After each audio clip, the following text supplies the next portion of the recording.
Hello and welcome to episode 27 of the Out of Mana podcast. I am the Real Shiesty, and I'm joined with my good friend at Joshua Cast. And you can find our podcast on Apple Podcasts, Spotify, YouTube, Twitter, MySpace, AOL. Where else, Josh? My space, your space, all spaces. All spaces. We feel free to subscribe, share, leave comments, what you like, what you don't like. We appreciate everything. And first and foremost, if anybody's watching, you can see my very cool hat. We want to wish everybody happy Mario Day, March 10th, every year, especially leap year. We have Mario Day, and that will be one of our topics. We'll be talking about Mario Day and all things Mario. And what else will we be talking about today, Josh? So this episode is a lot of self-made topics. We're going to be talking about influential media, movies, anything that influences culture. We're going to be talking about obviously Mario Day and most likely our history with the Italian plumber. We are also going to be talking about The Last of Us. As always. Yes, there's some interesting things that came out this week about pay, so we're going to talk about that too. And competitive fire, the light and dark side, what competition can do to people. Awesome. So, with all that said, that's the preview. And as always, we like to talk about personally, a little bit personally on our week. Well, this past week is really simple for me. I think Josh knows it very well. In some capacity, a little bit boring, but for me, having the time of my life, I've been binging the hell out of Octopath Traveler 2. I believe I've already indulged in 60 hours plus. I don't know how far exactly percentage-wise I'm done with the main story. I would probably say about 70. I don't know, but of course I'm gonna platinum that thing. Just don't know how long it's gonna take me in totality, but I'm just absolutely loving it. Can't get that score out of my head either. Matter of fact, it got so bad I went to go to Squeenix website to try to buy the CD. And they're unfortunately already sold out. So nonetheless, yeah, that was pretty much my week, man. Like, actually, one other big thing, because I did invite you as well. Past Sunday, I did have my wrestling pay-per-view that I ordered, and invited some friends over and enjoyed the hell out of that too. Which was being raved upon and saying that it's one of their better pay-per-views of all time. I tend to say that kind of often, but ultimately it was actually really good. There was really one match that was kind of a sleeper, and it was thankfully only like 20 minutes. So yeah, that was really fun. I guess that's really the nuts and bolts of my week. So how about you, Josh? How was your week? I know you've been, as one of our topics is getting a lot into competitive play again, getting your competitive juices flowing. So, how's that going? So before I start off, I'm going to ask you about your stuff as well. Sure. For people that are watching, if you're wondering why certain episodes are not appearing on Spotify, I don't know either. We're trying to get a hold of that. So if you see some episodes missing, that's not our fault. It's Spotify's. But so when you say wrestling, was it for AEW? Yes, correct. Okay. Yeah, it was the name of the pay-per-view is called Revolution. Generally speaking, they only do like 4 pay-per-views a year. So usually I mean, it's easy for me to say, I guess, because I'm the fan, but every pay-per-view they put out, like they do their best work, like overall. Whether it's presentation, just the matchmaking, and then the matches themselves.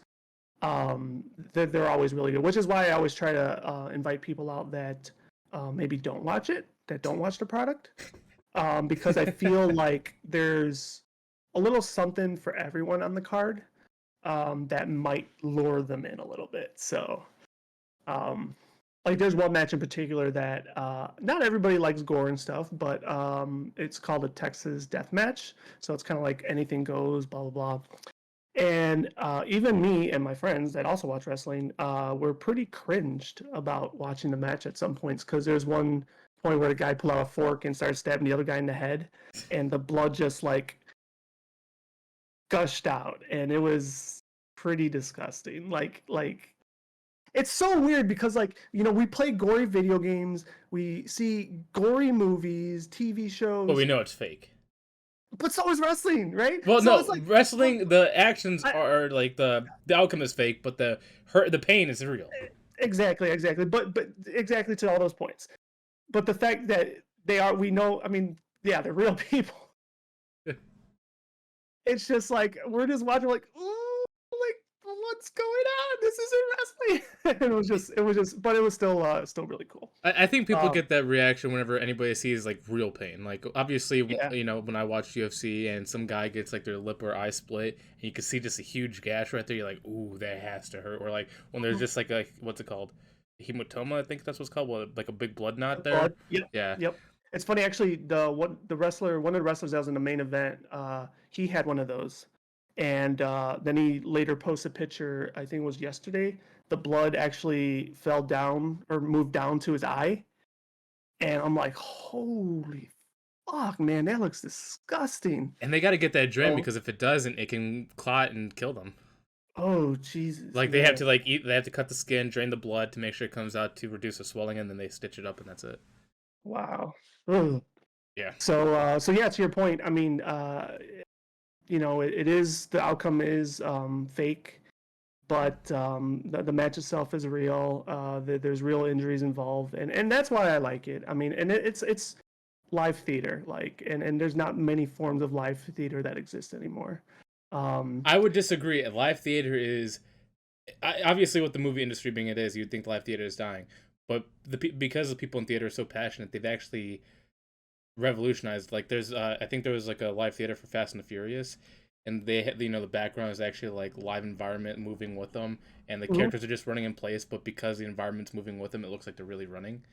So they live theater isn't dead. They are I doing pretty wasn't well. I wasn't implying that it's dead, but it's not like, you know, before our time. You know what I'm saying? Like, Oh, like opera stuff, like being so huge, millions of yeah. I people mean, go I mean, there. I mean, exactly. I mean, they still do have actors, right? But it's like, New York. I don't know. I'm sure Chicago does have them too. But anyhow, so yeah, so that was a fun Sunday evening, and as I would talk about later, because of that event, I did not watch this last week's episode of The Last of Us, but that's not going to hinder our conversations.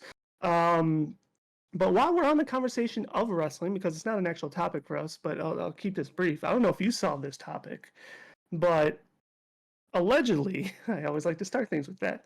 Vince McMahon, because he's back in the fold, is trying to legalize gambling for their matches.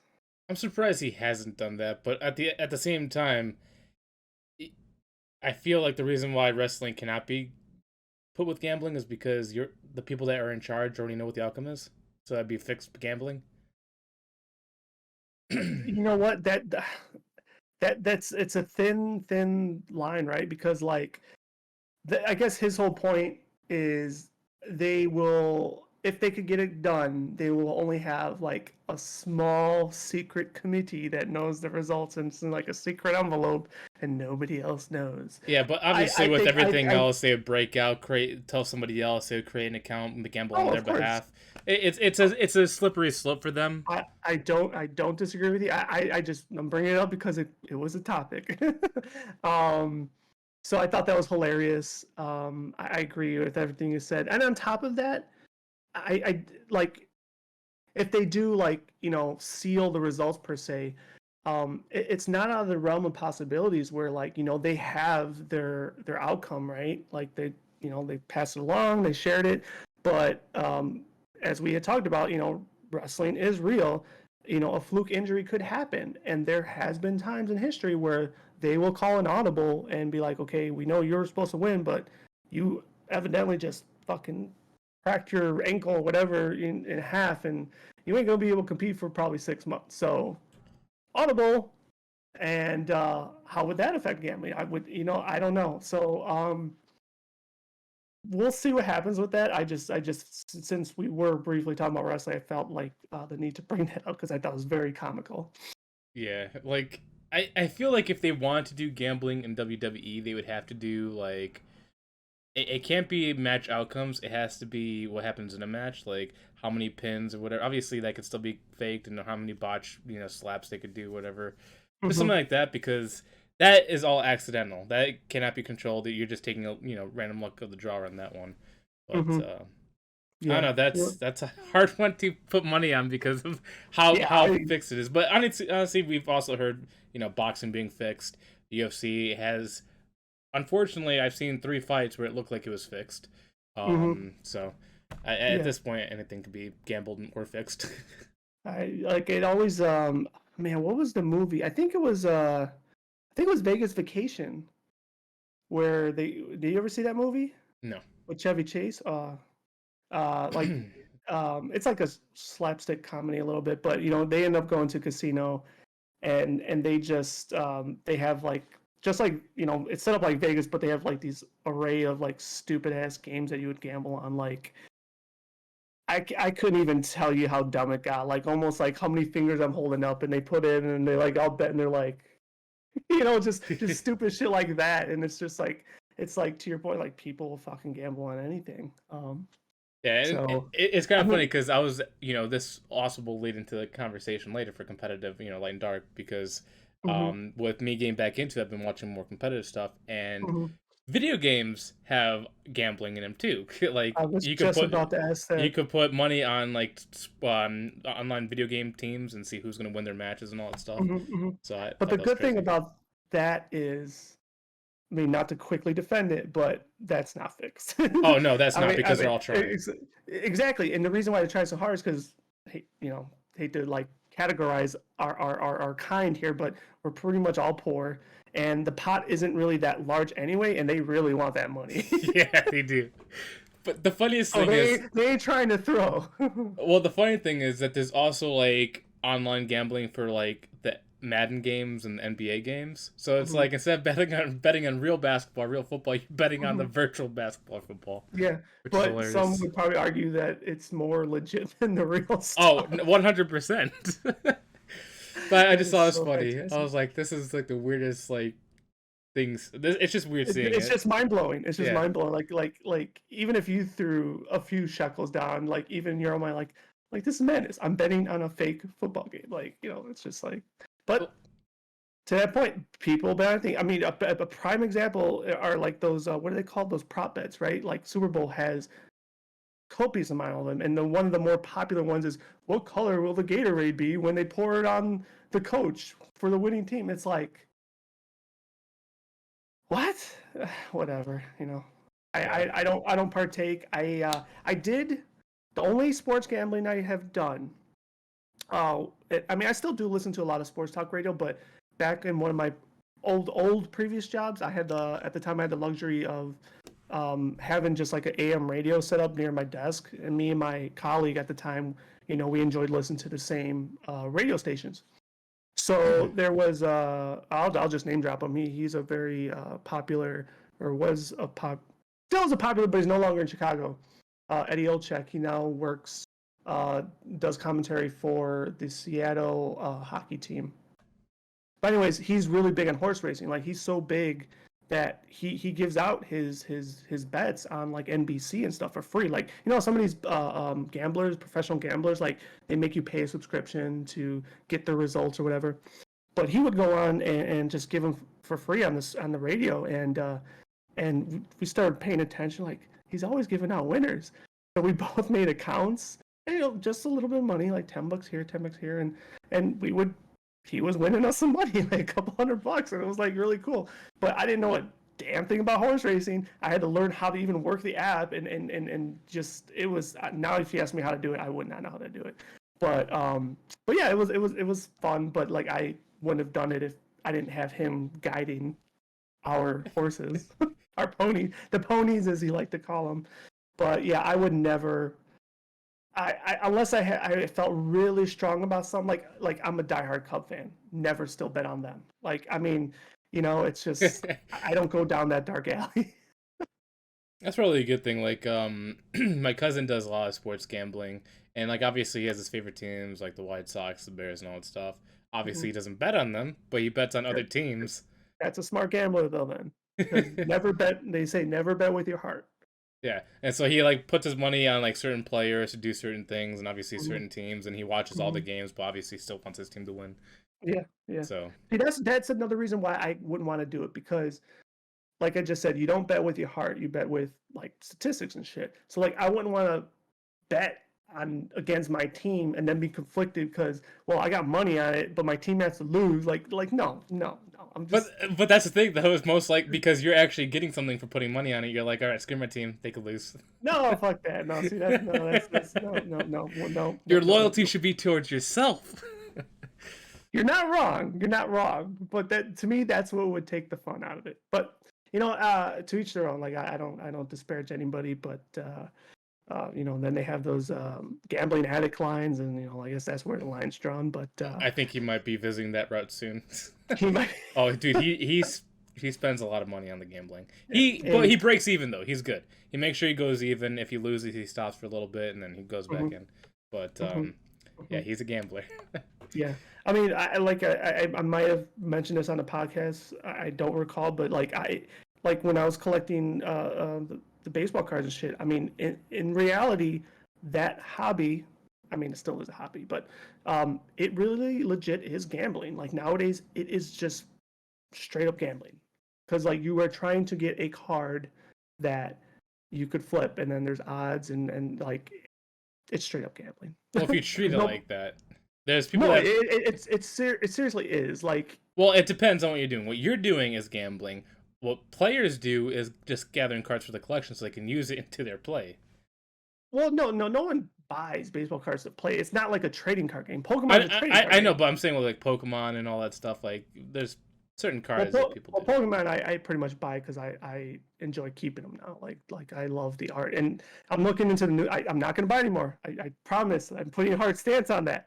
The next gen, I'm not gonna buy anymore. But I've been looking at the cards that pop up. I'm like, oh, so nice. But nope, not doing it. Not doing it. I'm done. I'm done.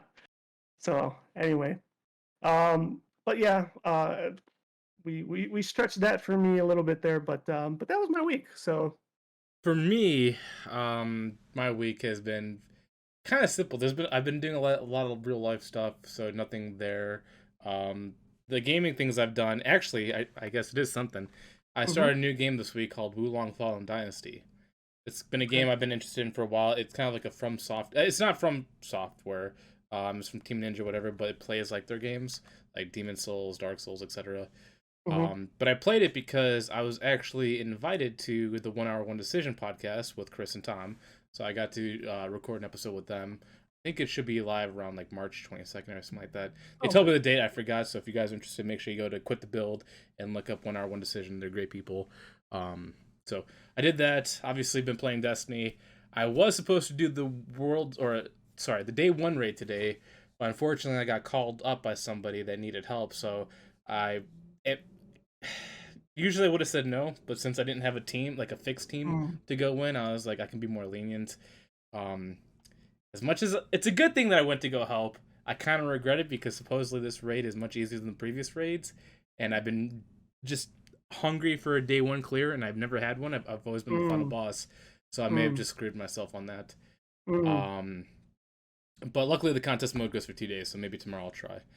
And then obviously still doing Call of Duty. I'm not sure if I mentioned this last time, but I actually bought, because I've been getting more into Call of Duty again, rank play. I actually bought a $200 controller, just so I can compete because it comes with paddles, adjustable triggers, and all that stuff. So hopefully that should be in tomorrow, and I want to be hard grinding Sunday on rank play. Nice. Yeah, no, last week you mentioned that you were wanting to pull the trigger on it, but I don't think you had. So now it's official. So that's awesome. So you're giving yourself a little investment there. So like I know we talked about this last week, but it seems like you're putting your money where your mouth is. You're getting a controller. You're gonna go hard. Can we see a resurrection of No, trying to go semi-pro here? no, No, no. Oh, come I'm on. doing this for fun. Like if I was to try to compete again in tournaments, Hmm. I would need to find people that are equally committed, and Hmm. that's the hardest thing to do. Like you can find teams easy. Like when I was being competitive, I only found 3 people that were adamant about trying. Hmm. Hmm. Unfortunately, they were all on separate teams, and whenever we played together, we did great, but they Hmm. just didn't want a team together. And every other person that's been snakes, they go into tournaments, but they lose. They get, on stage fright, and it sucks. And so it's like, as much as you want to, it's you can only do so much solo, and it's your team that you have to rely on. And if your teammates don't show up, then you're just wasting your time. So, out of all the teams you, dare I say, you pugged them, but whatever, like you've joined. How many of them were sponsored, if any? Well, people can say they're sponsored by these low end companies, but they're really just being used for codes. So none of them. Okay, I'm just Like the only curious. people that get sponsored are people actually winning tournaments, Mhm. and I wasn't part of any of those teams. Like I've won tournaments before, like online tournaments, but they're like small, like 8Ks, 4Ks, or no, sorry, not 4Ks, 5Ks, where you go in, get certain points, you put money on the line, like $250, and then you win those matches. Um, but yeah, like if I was to do competitive again, I have to find three people that are just dedicated and like they But have to have the same mindset.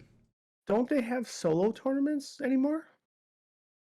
If you're doing like Street Fighter, Tekken, and stuff like that, but No, shooters, for first person shooters. no, they've never had. I mean, they if they No, do, no.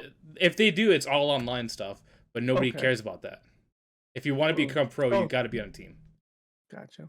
Because I know, like, once upon a time when my brother was playing Modern Warfare, the original Modern Warfare 2, and then 3, we signed up for Major League Gaming, and they did have Yeah, one v the ones, this, 2v2s, yeah, three v the threes. tournaments where they had like, I mean, the payouts weren't huge, but like, you had to buy into how you were kind of explaining earlier. But I mean, shit, if you're that good and you just like clean sweep, clean house, I mean, I don't know. I just feel like, it might be equitable. I mean, you can make money doing that, but you will never be considered a pro doing that. Gotcha. Because I mean, that's just people that are doing it for fun. They get like views. It's more Well like then, it's like the triple A's if you're doing that. It's like, you're doing TV2s. That's cool. You're good at it, but you're not so, good enough so to be what? fours. So with that said, then I mean I don't know like the history of certain gamers and how they rose to popularity, but then how does somebody like Ninja become famous then? If it's just him. So Ninja is a good example of someone that played competitive, and Mm-hmm. it didn't work out because he didn't have that team, and so he switched to online stuff because he had individual skills. So he played Mm-hmm. like H1Z1, some other battle royales, and eventually Fortnite where he blew up, and that's where you get it. But those games he wasn't. He didn't blow up because he was on a competitive team. He was just doing good in public matches. Gotcha. Okay, understood. Yeah. So Okay. that's the hard thing though. Like, I've thought about it. It's just, and obviously the saying goes, you have to go through the mud in order to find, what you're looking for, and just so many people you could waste your time on. And that's the worst thing is trying to like when you're trying to build a team, you got to put some time and effort into these people to like get to know them, get to play with them, get to do it. But then even if you do that and they decide to stop, then all that investment you did just is thrown away, and there's nothing in Yeah. return. So it's like the Yeah. biggest gamble, and if you lose, there's nothing to give you back. Yeah. No, I get that. I mean that sucks, but you know, um, you never know. Maybe your 13th shot is the lucky one. I mean, I'm 26, man. Like, even if I was able to go pro at this point, I'd maybe have like 3, 4 years at the most. And like, pretty much, I know this is gonna sound weird, but like, once you're 25, you're already considered on the aging out group of competitive play. The The next hand and eye thing, coordination. yeah, because 16 to 25 is where your sweet spot is for competitive, and once you're past that point, it's like you should really get out, old man. So this is like I'm enjoying this conversation. Because everything you said, like I understand. I've read that, and a lot of it is true. When you get older, your hand-eye coordination goes down. But with that said, with as big and as good as competitive gaming is, it baffles me a little bit. Unless you could poo-poo this, then why there isn't age groups, right? Like golf, for example. Golf has a regular league and then a senior league. Why can't they have that for gaming? Well, Do they do they think it's just not worth it? I guess, or let's be honest. Why would you? It's like I feel bad for using this example, but it's like, Mhm. why would you want to watch the WNBA when you can watch the NBA? That's not a good comparison. I mean, it's seriously like you got the top skill in the NBA, and then you got kind of skill in the WNBA. It's like when you're doing competitive play, you rather see the people with the best skills, best jumping, best shooting, instead of No, watching the old guys that can't do I'm as not. well. No, I'm not. I'm not 100. I'm not totally disagreeing with you. You're right. However, I think the difference is the people that would graduate per se to this senior league, if we want to dub it that way. um, in their own right, they should already be established and probably have their own following, and people may want to continue watching. Now, I'm thinking a lot of these people convert anyway or already do the streaming thing as well, so that's probably the natural conversion. Yes, that is. That's the way it goes. Yeah, yeah. But I'm just saying, like, it just I get your standpoint, but if I would had a ton of money, I would probably look into it. Is all I'm saying. You would lose a lot of your money. Maybe that's fine. Like if you're going to invest into like older players, you would have to be doing one-off tournaments where it's just like reunion things just for nostalgia reasons. You can't do it all the time, and you just be like, okay, these teams are going in, they're going for $1,200. Whoever wins gets in, all that stuff, and it's just more of like a fun match. But if it was like true competitive, you'd lose money big time. That's why game battles exist. Like that's why 2v2s, 3v3s exist, because if people that are older still want to compete and just do it for fun, they go into that, let their viewers see a little bit more of the competitive side, but they aren't going 100% like they did in the 4v4 pro brackets. Cool. Yeah. Good combo. No, it's just, I mean, like when you say, I know it's gonna sound like what if, regrets and all that stuff. Like I'm pretty sure you have things like you like basketball. I like basketball, obviously, but that you're at this point you're not gonna go pro. You're just playing for fun. That's pretty much my mindset at this point. It's like, would I love to? Sure, but the likelihood and the age, most likely, I'm not going to. Understood. Yeah. So you broke my heart. I mean, that's the reality of some things. Like you know that your time most likely passed, and you just got to accept it. Yeah, I get it. Like it does make a lot of sense, but like I think like I guess all I'm saying is like not totally shut the door on it. Like don't slam it shut. Like I think you're kind of somewhat making yourself a little bit more committed, even though you are totally having fun with it. But I'm just saying you never know what may happen. Like Like I said, if there's ever an opportunity that seems very likely, I'll take it. But I'm not like that's not my main goal. My main goal is just to have fun. If I get something out of it, cool. But it's just to have fun. And once that fun's over, I go back to what I want to do. Yeah, and that's all I'm saying. Like obviously have fun with it, but if an opportunity were to present itself, don't downplay it. Is all I'm saying. Oh, obviously. I mean, whoever would downplay an opportunity is stupid. I don't know. You kind of sound me like you weren't gonna take an offer. I don't know. Well, no. The way you were pitching is like, would I try to get a team together right now? No, I would not try. But if a really good team, asked me to join them and were dedicated, and I seen that dedication, I would join. Okay. But there's a difference. I'm not gonna purposely go for it. It has to come to me at this point. Understood. Yeah. But yeah, that's what I've been doing. I really, dude, it's funny. Like, obviously, we said like I think we talked about last time. When you're doing competitive, you're like when you play with your friends, you're just like the top fish in that little pond. But then when you go into the real world and into the ocean, you realize you're a small minnow. Yeah. Even though I've been out of practice for so long, dude, once I get this controller, I feel like I could easily rise in rank play super quick. Like obviously there's arrogance and there's confidence, and right now I have confidence. But like, I mean, you're right on both of those words. But the reason why you have them is because you have it, and I feel like that's awesome, and there's nothing wrong with that. Now, if you have become ignorant, that's a whole nother thing. Yeah, but it's great that you have that, and I think the fact that it is reverberating from you, I think is awesome, and that's why like I'm excited and I'm trying to support you. But like it's like I'm gonna watch you, dude. I'm gonna watch you because like once you get your controller. Recently, I versed people so in rank play right now for Call of Duty, there's bronze, silver, gold, plat, diamond, crimson, and iridescent, and then obviously there's a top 250 in the world. I versed a whole team of iridescent on the other side, and my teams were full of golds and plats. I dropped 40 kills on all these iridescent people, and I'm like, if I can do that on top ranked people, that means I still kind of have it.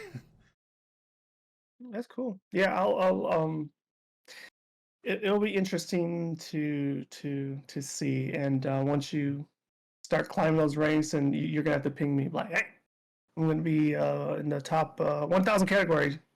Okay, let me go see. Because I really enjoy watching. Like I said, when my brother played, I mean, none of this stuff existed, right?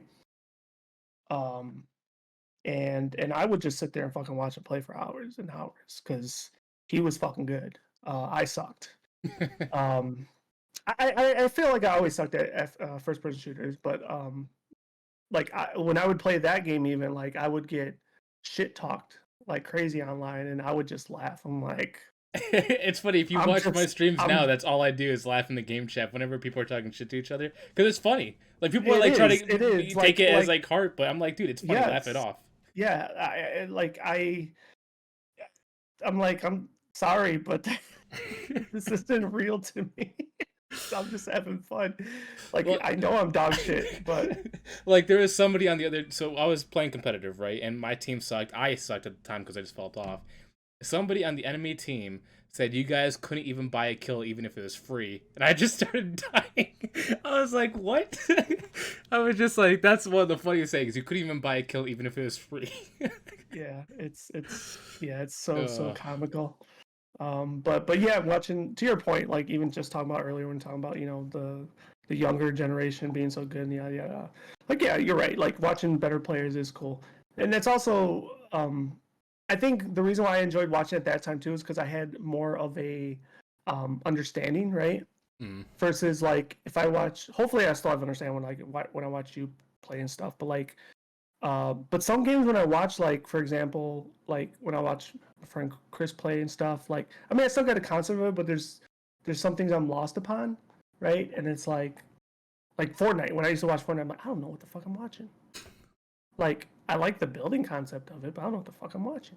And now I know they changed it up a little bit, like they have either or, but like but I just remember sometimes watching things and like people are like, oh, so good. So I'm like, I don't know even know what they did. What makes it so good? So like with Call of Duty though, I would have a better understanding and presence of it. Yeah. So One thing I will say, going back to the whole team thing, mm-hmm, even though I'm not gonna build a competitive team. mm-hmm, Once I start climbing the ranks, like once I'm diamond or whatever, I think I'm gonna start looking for like other solo players and kind of get like a kind of like a how do I say it? Not like a friend group, like a group going together. So instead of solo queuing all the time, I'll have teams I can kind of like pre-build beforehand that I know that are good, and then we just play a couple matches. If they get out, I can sub another guy in and just climb more. Because let's be honest, solo queuing you can only do so much. no, 100%, yeah, can only do so much. But But yeah, but yeah, no, that's awesome. Other than that, so no new games for you then also this week because there was absolutely well, none for me. well, like I Oh said, yeah, that Wulong, one. yeah. Yeah, that's right. You did mention that. And after I'm hoping that this is gonna sound weird. I'm hoping my Mm-hmm. competitive edge dies because I kind of want to play some other games, but at the same time, I'm constantly getting pulled to those games because Mm-hmm. Wulong is surprisingly good. I didn't think it was gonna be good. Like going back to competitive, since it is a hard game and you've like the first like the prologue is even difficult. I think I spent like an hour and a half on the first boss just to beat the first part of him, and there's a second part, and I haven't even gotten like him chipped down yet. So like me losing to him makes me want to beat him now. Gotcha. So yeah. Cool. Yeah. I'm just looking to get. I don't know if I'll get Octo done this weekend. I may. I won't be able to platinum it. That's for damn sure. I don't think I'll be able to do that, but I might be able to finish the main story this weekend. So But you haven't even finished the main story? no, no, Wow. So no. what do you guys do to platinum it? I don't know. There's a lot of hidden trophies. Well, you could reveal those trophies, right? Maybe no. You didn't know you could reveal the trophy list? I don't think so. PS5 even gives you tips and guides on how to get those trophies too. I don't know. I guess I gotta look at it again. Yeah, The so only thing I see, the only thing I think I see on my end is says hidden trophy and then earned by 0.2% of players or something of that magnitude. yeah, so That's it. go to that trophy that's hidden, click Uh-huh. on it, it'll tell you reveal information. And if you're Uh, really stuck, like if it's a collectible or a certain thing, there'll be like a tip section, and that tip section will play an actual video on your console on how to get that thing done. that's too cheesy. I mean, it's good when you're stuck.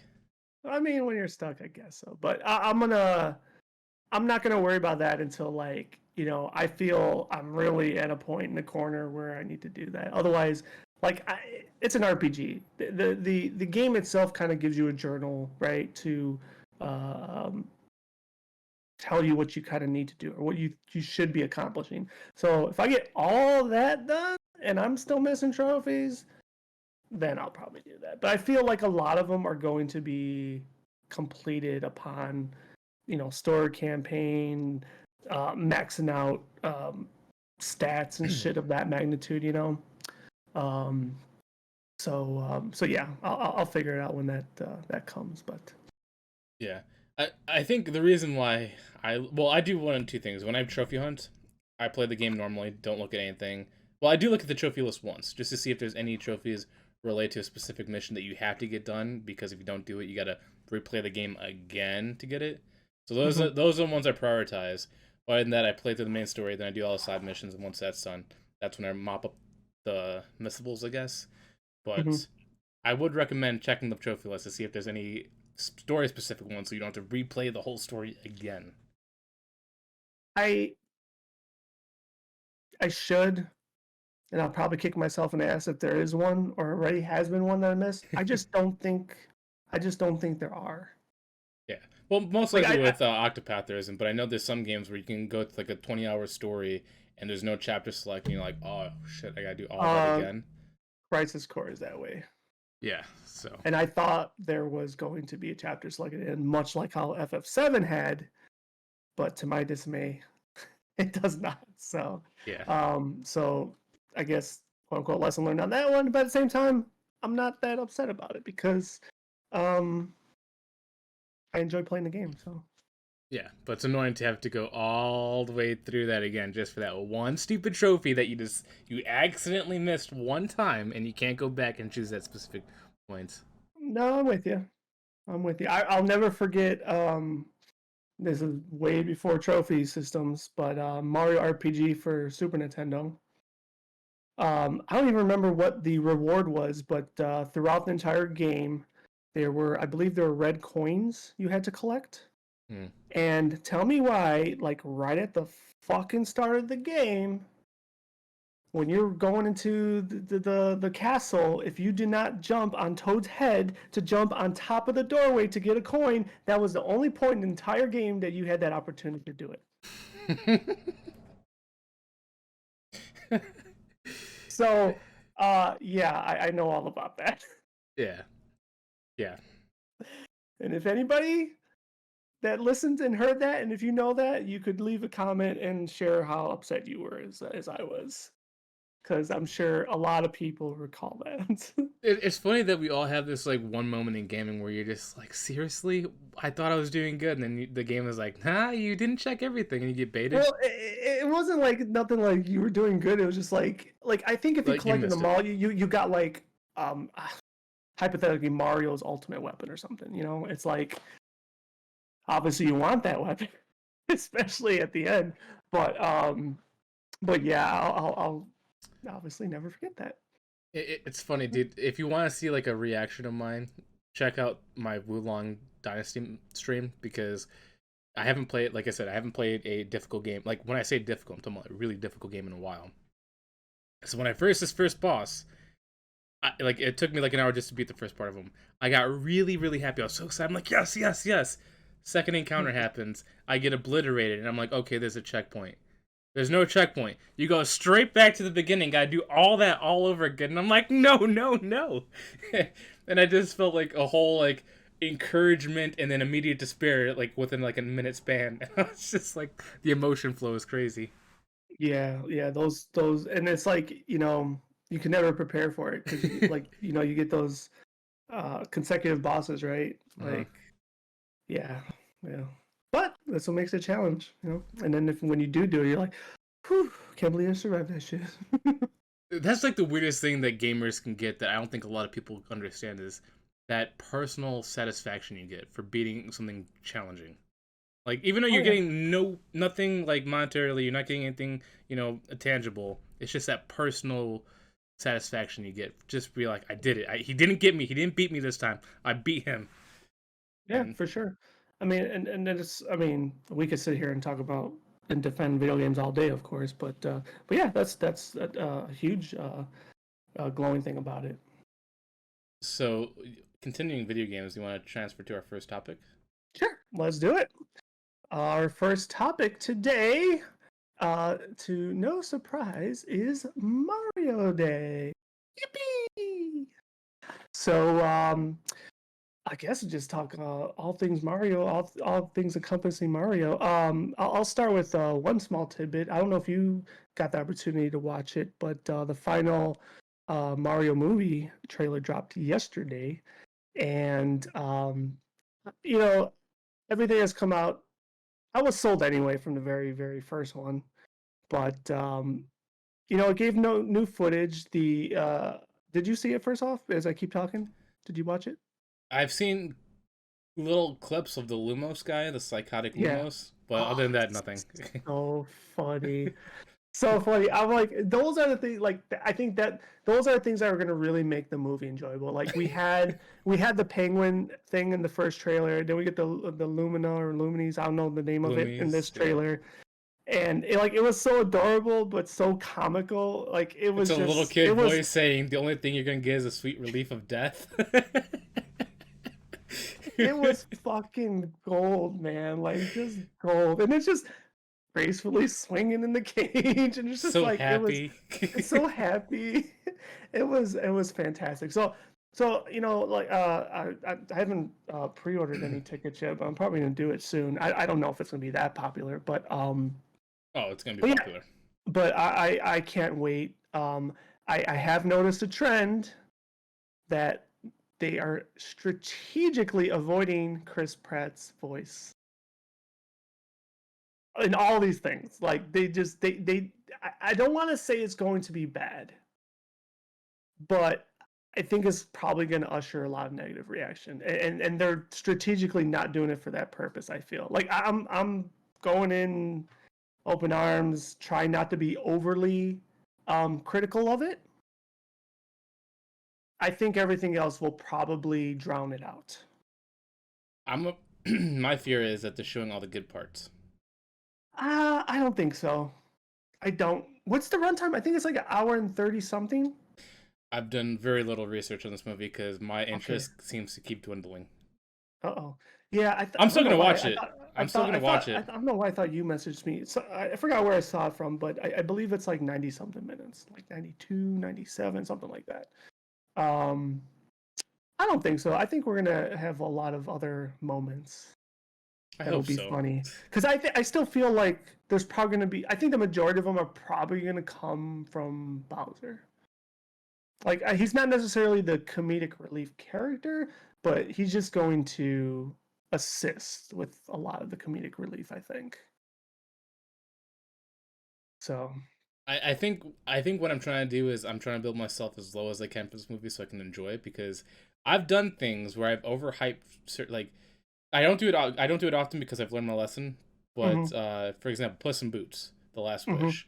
mm-hmm. I've heard a lot of great things about it. It's a good movie, but because they're saying it's better than Shrek 2 or it's just as good as Shrek 2, I watched it and I was like, it was good, but it wasn't better than Shrek 2 and I disappointed myself. And I think that's why I'm trying to disappoint myself on Mario so when I do watch, I'll be excited. Well, everybody is overhyping it and they're going to be like all let down. Yeah. I mean, I'm not putting it on a pedestal. I'm just excited. Um and I mean, we'll see in less than a month now, hopefully. I'm probably going to be a day oneer. Um I'll probably even sacrifice wrestling to go see it. Wow, that's a big Yeah, I know statement. that's a big statement, right? So, Is it coming out April 5th, right? yes, it's on a Wednesday. So other than that, because it's either, well, if I don't, then I would probably see it on Friday, which means then I might have to sacrifice the podcast. So Let me know if there is, and I'll look up tickets too because I know I think it was 2 days ago the pre-order tickets are available. Because if I could do like the night of like the original day night release of it, like the day for like before release, you're talking about like Tuesday midnight. yeah, I'd go to that. I I don't I don't know if there's any of those. I'm about to look at It's it not, because it's not like Marvel and DC. I mean all big movies have like midnight releases. Yeah. Oh, well, maybe I have to look into it then. But Um. either way, I still want to. If I was gonna see, I want to see it day one. If I don't see it day one, I'm probably not gonna see it at all until it comes on DVD or movie. Boo. Boo this man. Boo this man. Okay, so anyways, continue Mario Day. So that's the movie. I don't know if we ever talked about this. Probably not, Hold on, but before hold your thought for a second. sure. So you know how you've been saying March 10th is Mario Day, and I'm just like, that's kind of a weird thing to say, because I was like Mario March 10th. I'm like, I get it, MAR, and I'm like 10. Where does this 10 come in?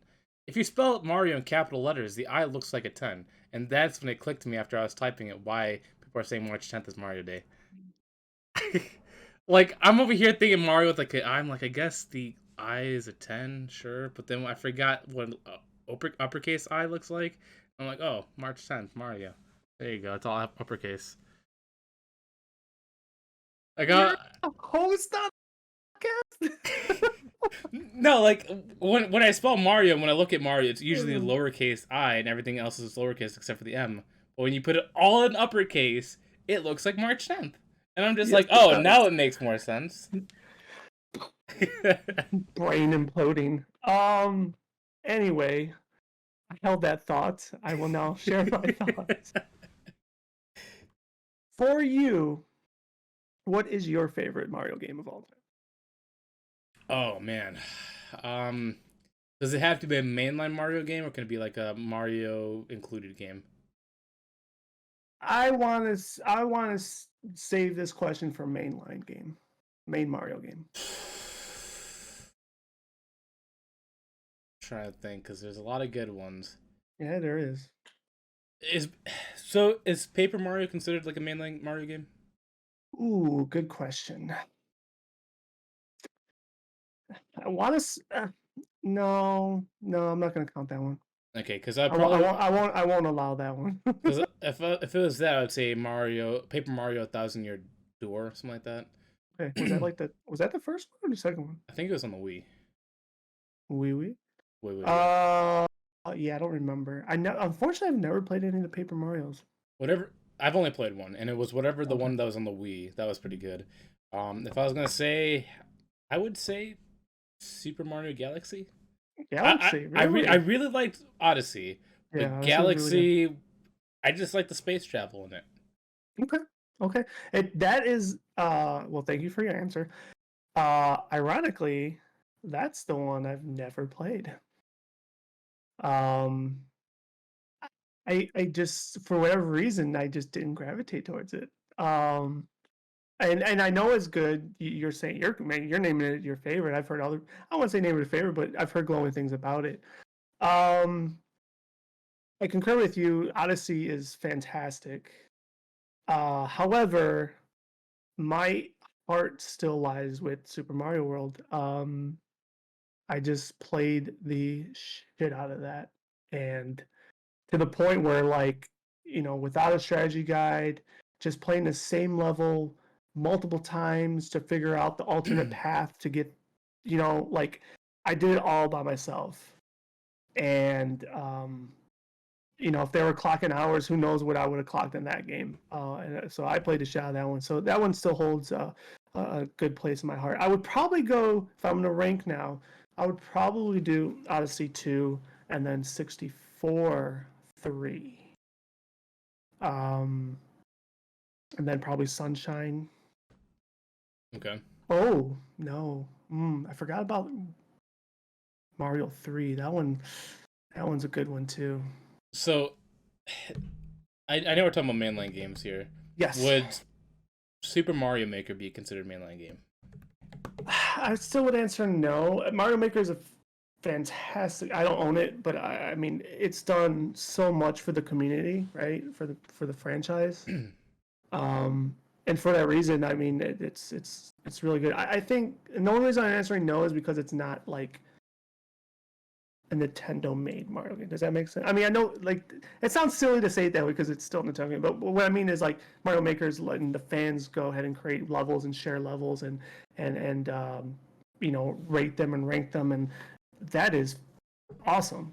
So But I want to add to this because there's sure. actual original Mario developers that actually make maps in Mario Maker. For the ones that got scrapped in the original games, we're like, we want to put these in there as stuff we originally had designed, but My they said they were too hard to make, or sorry, it was too difficult for the players at the time, so they put mhm. them in Mario Maker so people that really want to test their skills can try it. Yeah, my buddy told me about that too, and I was like, that is fucking awesome. Like, and once again, just I mean, that's community building. You're having the actual um, level makers also support that game and give people content that I mean that's like the epitome of old school DLC, right? Like Yeah. like I mean that is just so awesome. Um, I never got it because I mean other games, wow, but I probably would have loved playing that because I even played what was it, Mario Paint for a while too. The whole the music thing was always a huge thing, even to this day. The fly swatting. I don't know if you played Mario Paint. Um, but no, I kind of want the question to be strictly just like the main title Mario games that came for every console. Um, so yeah, that would be my ranking. I would say Super Mario World, Odyssey, 64 and 3 would probably be a tie. God, 3 was so good. 2 was Next year, if we're still alive, because you never know. I never think know. I think what I'm gonna do is because I probably shouldn't say on stream because it's, but I'm building things. I'm building things up. Next year for Mario Day, I think you should come over. I'll have the whole setup ready at the time, and we should go through a lot of the Mario games because most likely by then, if my Wii doesn't blow up, I'm not sure if you heard that, where in 2023 on a certain day, all the Wii's are gonna blow up because they put like a. I'm assuming when they say blow up, like the online feature, the Mhm. what's it called?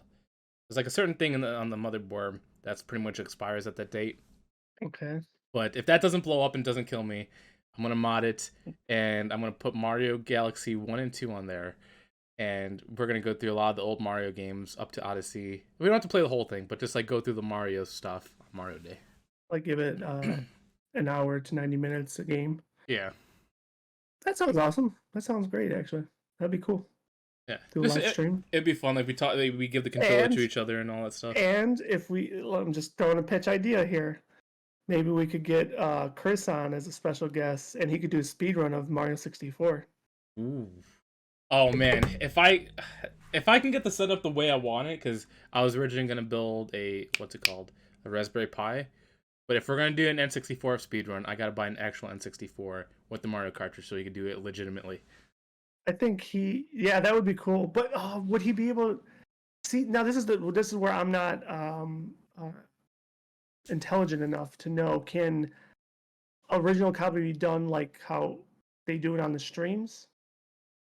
Hmm? Like, does it have to be a certain version in order to do like the No, glitch tricks and stuff? Okay. the See, I emulated don't I don't know. version is the original. It's just not the cartridge. Gotcha.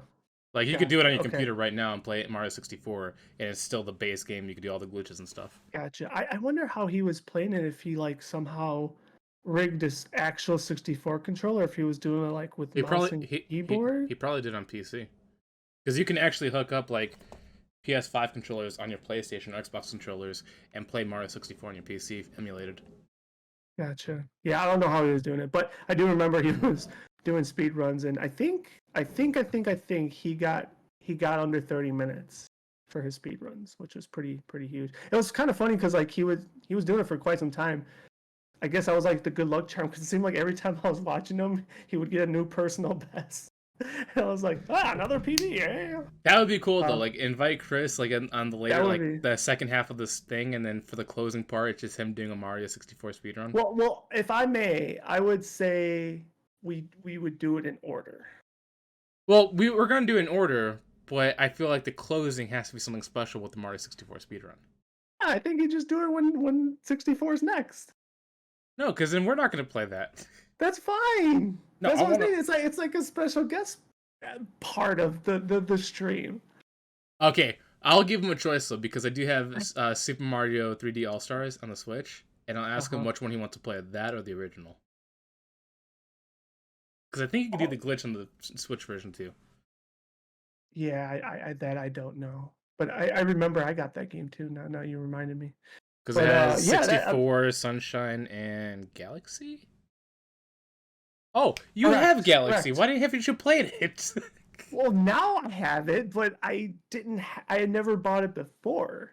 But yes, now technically I have it. But And yeah, it's funny because like I bought it thinking like it was gonna be somewhat of a collectible, and at the time it was extremely hard to get. But now they're like a dime a dozen. So yeah. I figured that's what they're gonna be. It was Mario. They do that for yeah, all of them. that's true. Um, so we talked about the movie. We talked about the games. Um, you Oh said you never saw the original cartoon, right? no, what I haven't seen was the a movie, the one with what's his name, Dennis something and John Guzman. I can't Louis say his name. Gazamo, Yes, and I just Louis seen Louis the Gazamo, or something like that. yeah, and I just seen the live action Yeah, version recently. So that's the one I yeah. haven't seen until right now. Gotcha, gotcha. Okay. So you saw the original cartoon. What about merchandise? Do you have any, even to this day, do you have anything Mario related in Yes. your room, in your house? Well, right now, no. Oh, okay. Well, actually, do I? Oh, yeah, I have those amiibo things for the Odyssey where wedding Mario, Bowser, and That- Peach. yeah, yeah, I got that trio too. I got those right there. I did have your hat, but my cat ripped it up. I gave you a hat. I don't even remember. No, yeah, you didn't give it to me. I bought the hat. It was at GameStop. But I have Oh, that specific hat that you're wearing right now. I have that gotcha. hat, or I had that hat. But my Uh-huh. cat destroyed it, like she does with all my other stuff. Gotcha, gotcha. Okay, I'm following you. Anything that's like kind of she could put her nails in is a no go in my room because she will destroy it. Gotcha. Yeah, I have those same amiibos. Obviously, I'm wearing this hat. I don't think I really have anything else. Oh no, I take that back. I got the well, it's the NES Lego. I'm building the Bowser Lego. I started building that today in celebration of Mario Day. Um, I got the question mark. You can't see it because it's up here. But I got the question mark Lego. So I forgot about those. I got those things. I never bought the mini Mario that like you play with or whatever, and you could like it has like chips in it, and you could like go through levels. I didn't care about that stuff. Trying to think of like anything else that's like worth, or dare I say worth, but um, just of value. I put that in quotes, at least sentimental value.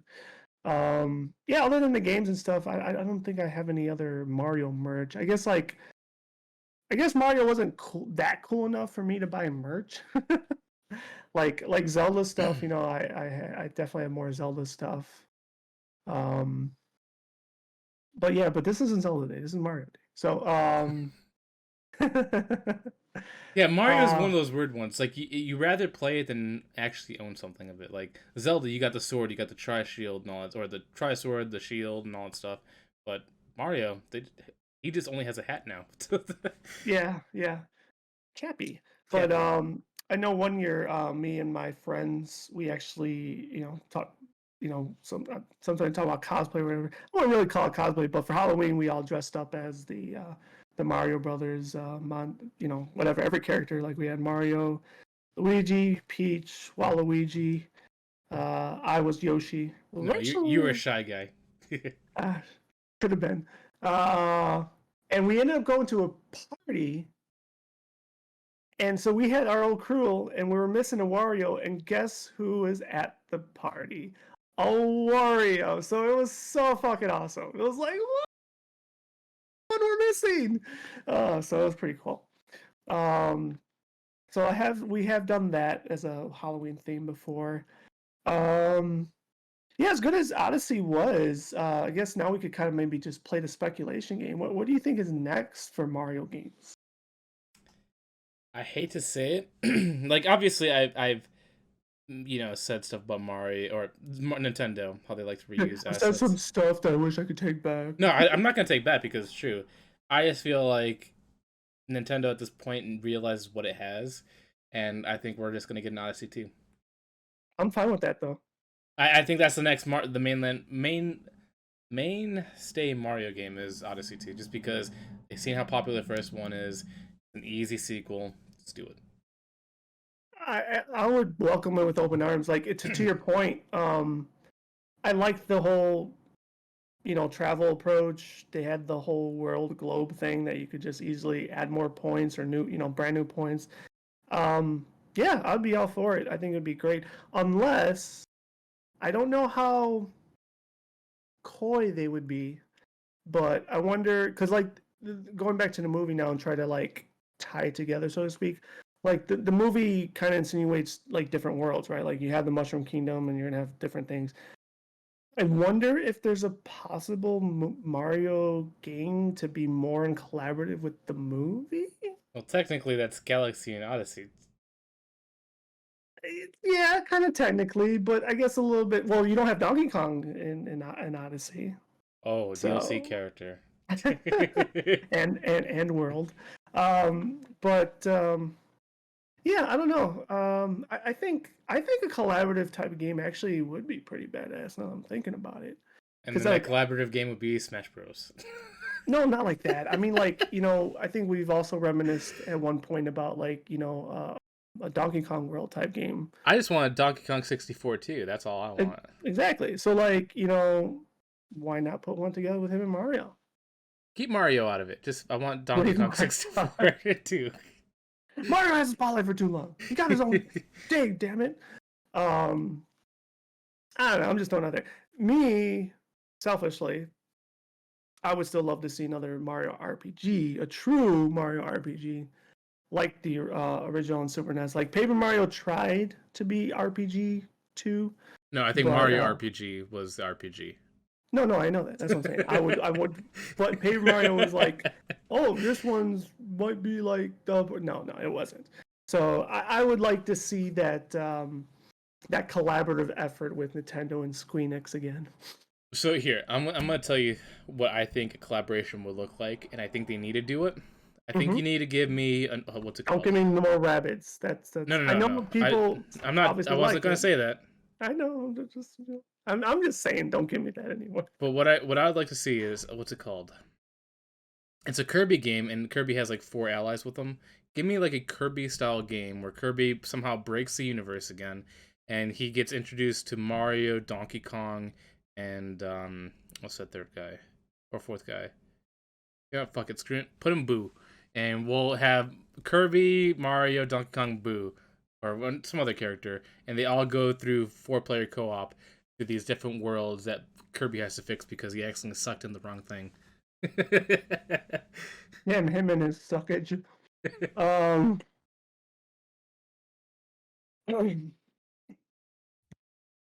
He's choking on a Pop-Tart. Give him a I'm second. choking on a Pop Tart. Um. I mean, that's pretty ambiguous, but I'm not against it. Um, I don't know how Nintendo would be with like trying to splice multiple of their IPs together, but I think it's time. Kirby I think it's Star time for them. Allies. That's the game that I'm thinking about. I think it's time for them to get a little bit more experimental with their own IPs and have not like Smash. We all love Smash, but I mean a non-fighting game, like to your point, some sort of collaborative adventure type style game. Um, Well, technically, yeah, if they so want to branch with Smash, they can do that. They can show instead of fighting, it's now an open world, and they hand pick the characters and put them on this world, and they got to well, get back out.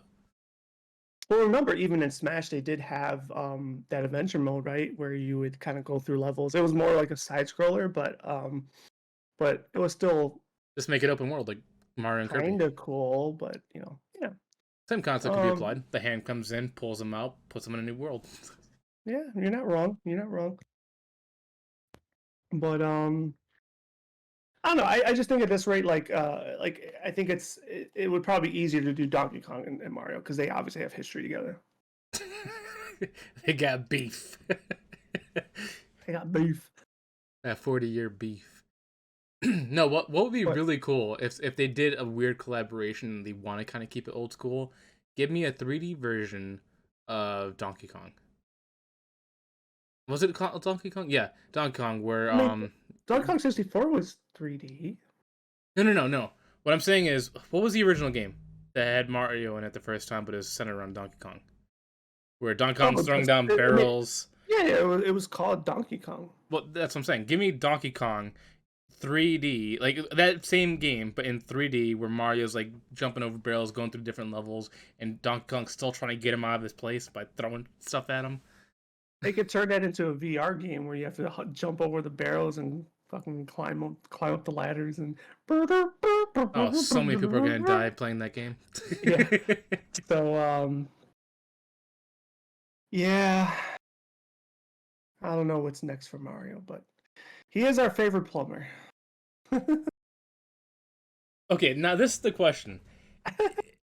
I know the franchise is called Mario.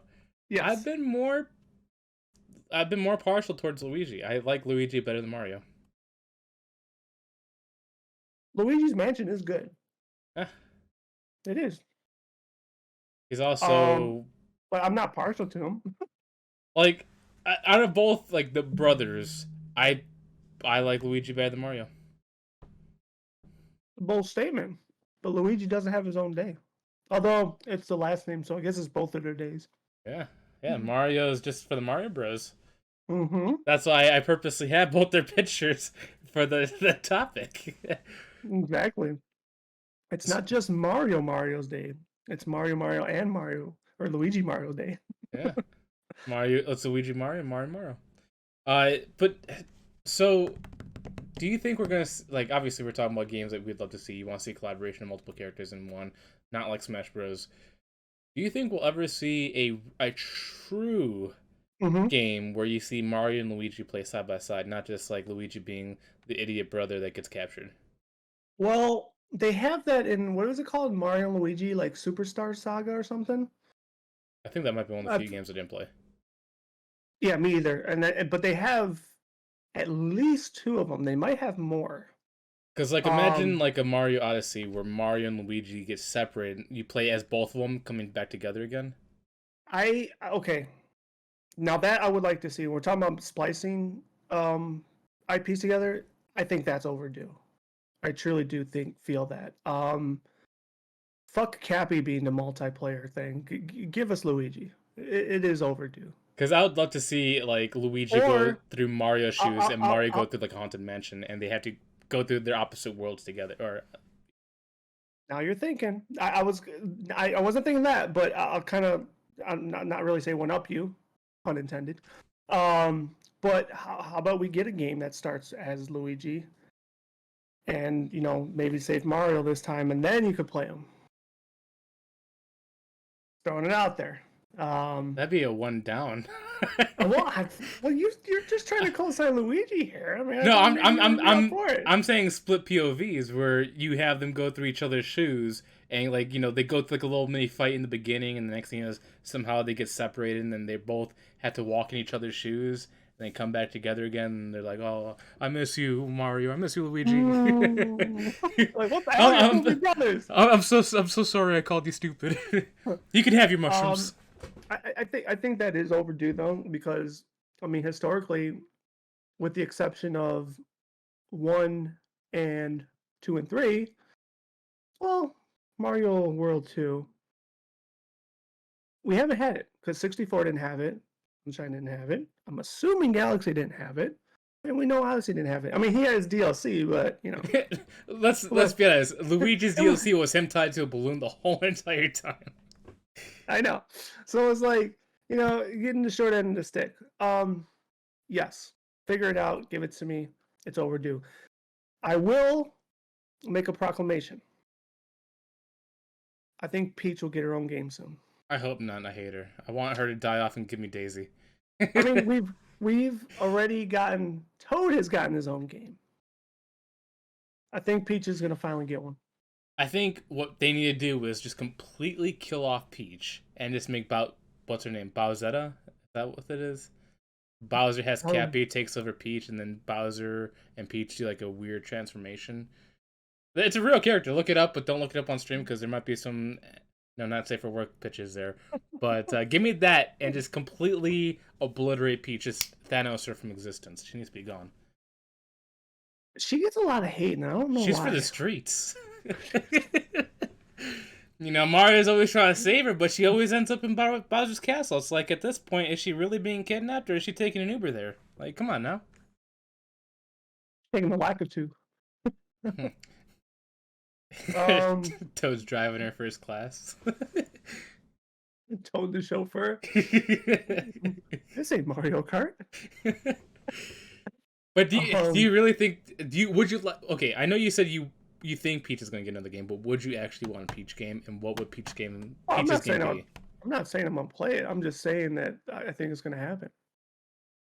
I truly hope not. It's overdue. It's I not think due enough. I think it's just gonna be one of those things where like you know, not that these games don't appeal to women and girls now, but I think that's an avenue they haven't explored and they could capitalize on it. If they were to do a female one, they should really. It should, as much as I like Daisy or Peach. What's that blonde girl's name? Rosalia? Uh, Rosalina. Rosalina. They should make it about her because she has a bigger part to play. Like, you know, she basically owns like the hub for worlds and all that stuff. She could be like the one that, you know, cleans up Bowser and Mario's mess and goes through fixing galaxies and worlds. I think it'd be cool to see her point of view. I feel like she's much more interesting than Peach ever was. Unless if you want to play like a Game of Thrones thing, then sure, give me Peach. She's a good Cersei. There you go. But I think we could see that. What else? It's been a while since we had a Wario game, but I don't know who's really clamoring for that. Wasn't there like a Um, Toad exhibition game? Or not, when I say exhibition, yeah, I'm talking it about like was called like Toad's um what was it called?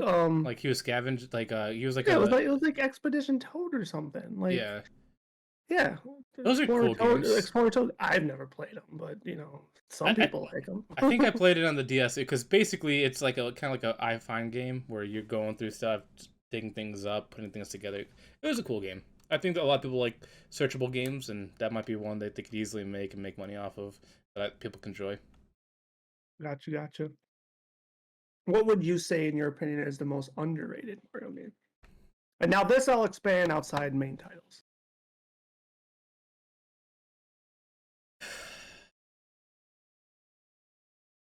Hmm. I'm gonna say only because I'm a weird guy and I do like Mm-hmm. Unravel, and for some reason Yarn like characters really Mm-hmm. appeal to me. But Yoshi's Yarn World or whatever it's called. It's basically Yoshi's a yarn creature.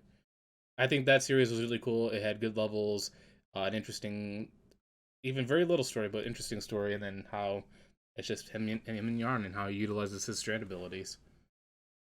I did not play that one, but I do own a Mega Yarn Yoshi amiibo, Hmm. and the mini ones actually, because they're just so adorable. I could not help myself. Um, so I don't know that one, but the Yoshi Island games, I enjoyed a lot. I know um, a lot of people were very annoyed with the Baby Mario crying, and it is rightfully so. It's pretty annoying. Uh, I think that's why but Yoshi's Yarn World got more love than that one because there's no Baby Mario. oh, there isn't. Um, but I don't know if those were considered underrated though. I feel I like they don't didn't get think as much appreciation as the main ones did. Okay, then I'll put my vote towards that one because I thoroughly enjoyed them. At least the ones I played. I would say Yarn Yoshi is in that same category. It's just I didn't get the opportunity to play that one. But I'll go Yoshi's Island as his most underrated. So we both Uh, picked Yoshi games. yeah, I guess so. I mean, they're still Mario related because I opened it up instead of just the main ones. I mean, I don't know. I guess if most arrows would probably point to like Mario 2 is the most underrated because it's like the one that people dare I say dislike the most. Because that one's like the ugly stepchild. Like 1 is a classic, 3 people adore, World people adore. Which Mario game Um, did we skip out on? Because I know there was a Mario game introduced in Japan that we didn't get. It was either Mario 2 or 3, and we didn't get until America many years later. Yoshi's Island is an incredible game. I don't know. I don't know the answer to that question. Now you're trying to throw Mario trivia at me, Because I and think it might have been Mario 2, but it could be easily Mario 3. Because I know one of no, them. well, because all three of them are in the U.S. I played Well, all three. I know they're in the Oh, U.S. now, I but one know. of them was delayed because it said it was too hard for Americans to play. Probably was two then. Probably was two, but we still got it. However, we didn't get the lost levels for Mario 1 here until Mario All Stars came out, and then we finally got it. So I don't know if you're thinking about that. No, it was so it had to be Mario 2 then because there was one where Japan had one of the games for at least 1 or 2 years before it ever came to America because they thought Americans are too stupid to play Probably not wrong. it. And it probably was too, because two was more challenging for sure. You still had the benefit of a couple of the level skips, much like 1, 2, and 3. They all had it. Part 2 introduced Birdo. Mouser was a really cool character. It probably was 2 then. I'm gonna guess that. But yeah, what do you feel is the most? How can I ask this question? Overrated? I want to say no. Well, that would be another question. I want to say like iconic, but like I'm trying to If we're gonna frame go, that question in a way that like I can answer both those questions here. okay. Most iconic easily has to be Mario 64 because it basically made the new staple of how Mario games played, 3D open world. Most overrated game, Mario 64. Both Damn. games, Slam yes. dunk, huh? Damn. Because like Mario 64 was overrated, good. Really? Oh, It was no, good, bad. but compared to the other Bad, ones, Josh. Bad. because of the other ones, like yes, it revolutionized and we got all of these other great games because of it. But compared to all the Mario levels and all the stories and all that stuff, it's the most overliked one in my opinion. I feel like people only like it because we got all the other stuff from it. I disagree with that so much. For That's me, fine. overrated. Shit, man. I don't know if I have an answer for that. It's. Oh man, overrated. Fuck, man. I would have to say the original. Like, or maybe All Stars, even though that's the compassing of all of them. Oh man, I can't call any of them overrated. I'm a mark. I can't do that. But You can call it overrated. Obviously, if you say overrated, it doesn't necessarily mean it's bad. I'm just saying yeah, it's more appreciated than it should compared to the other series. I don't know which one that would be. Because like I like Mario 64, but I'll say it's overrated. Yeah. I don't know if I could do that to Mario. He's my boy. But going to the iconic part, like for me, like I guess I'll never forget Mario 3, the big bright yellow box, and then him with the raccoon costume on. That just to me screams iconic. I don't know. It might be a dumb answer, but it's my answer. Damn it. I'm surprised they haven't made costumes off of Flying Squirrel Mario or the Fireball Mario. What do you mean costumes? Like people know they love to wear onesies to bed and they like to look cute and stupid. Oh, they should make a gotcha. Flying Mario one because people. I mean, who doesn't want a tail? It's true. It's true. I mean, there's butt plugs for that. Yeah, I'm not doing that. I would rather take tied on to like a onesie than to do that. Yeah, I know you. I know how you feel about it, though. I know you. I seen your Pikachu tail. Exactly. It is what it is. Some people like a tighter fit. Tighter the better. If you could pass gas, it's not tight enough. You gotta plug the air hole. Make sure there's a seal on that thing. But I feel like we covered a lot of different Mario stuff. Do you have anything else maybe that you wanted to bring to the topic that I might have missed? I had one earlier. Hold on. let me think about it. Rekindle that thought. Oh yes, I have one. So it was related to the Mario movie. Obviously, people are looking forward to it. Do you think we're gonna start seeing more shows about this? Because obviously, Sonic. We've seen multiple shows, and now there's Sonic Prom on Netflix.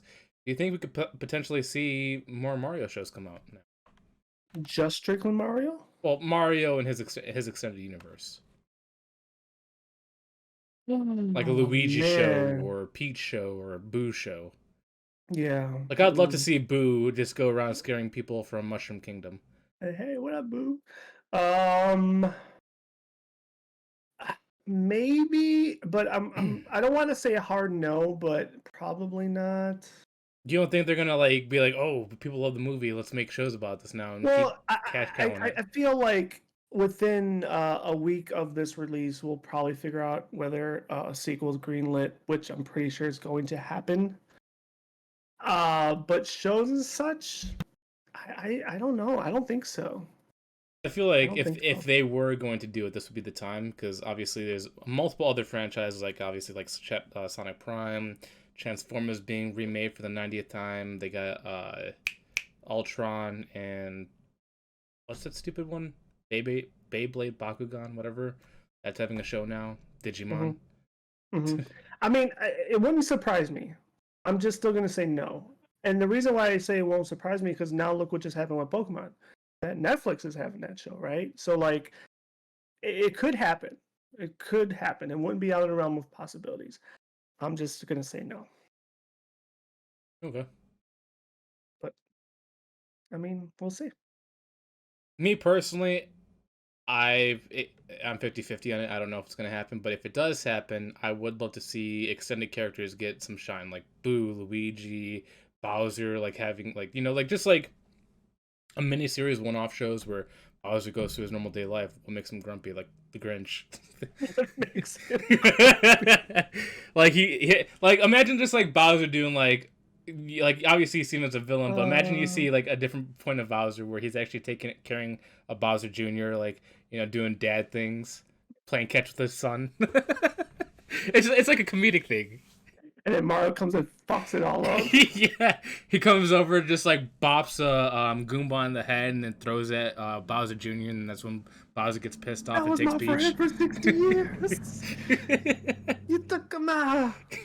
Um, I mean, if I'm being brutally honest, if there is one, I don't even know if I would consume it. Like, I mean, they would really have to sell me to watch it. Like once again, keep going back to the Pokemon one. Like that one intrigues me, but I still don't know if I'm gonna consume it.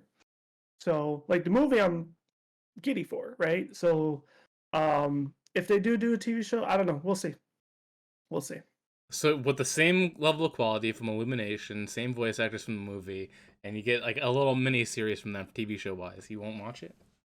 That would be different, but that's not gonna happen. Now that is a hard no. Okay, it definitely can happen. Chris Pratt is always down to play little stuff like that. Jack Black, 100%. Seth Rogen, that's all he does now.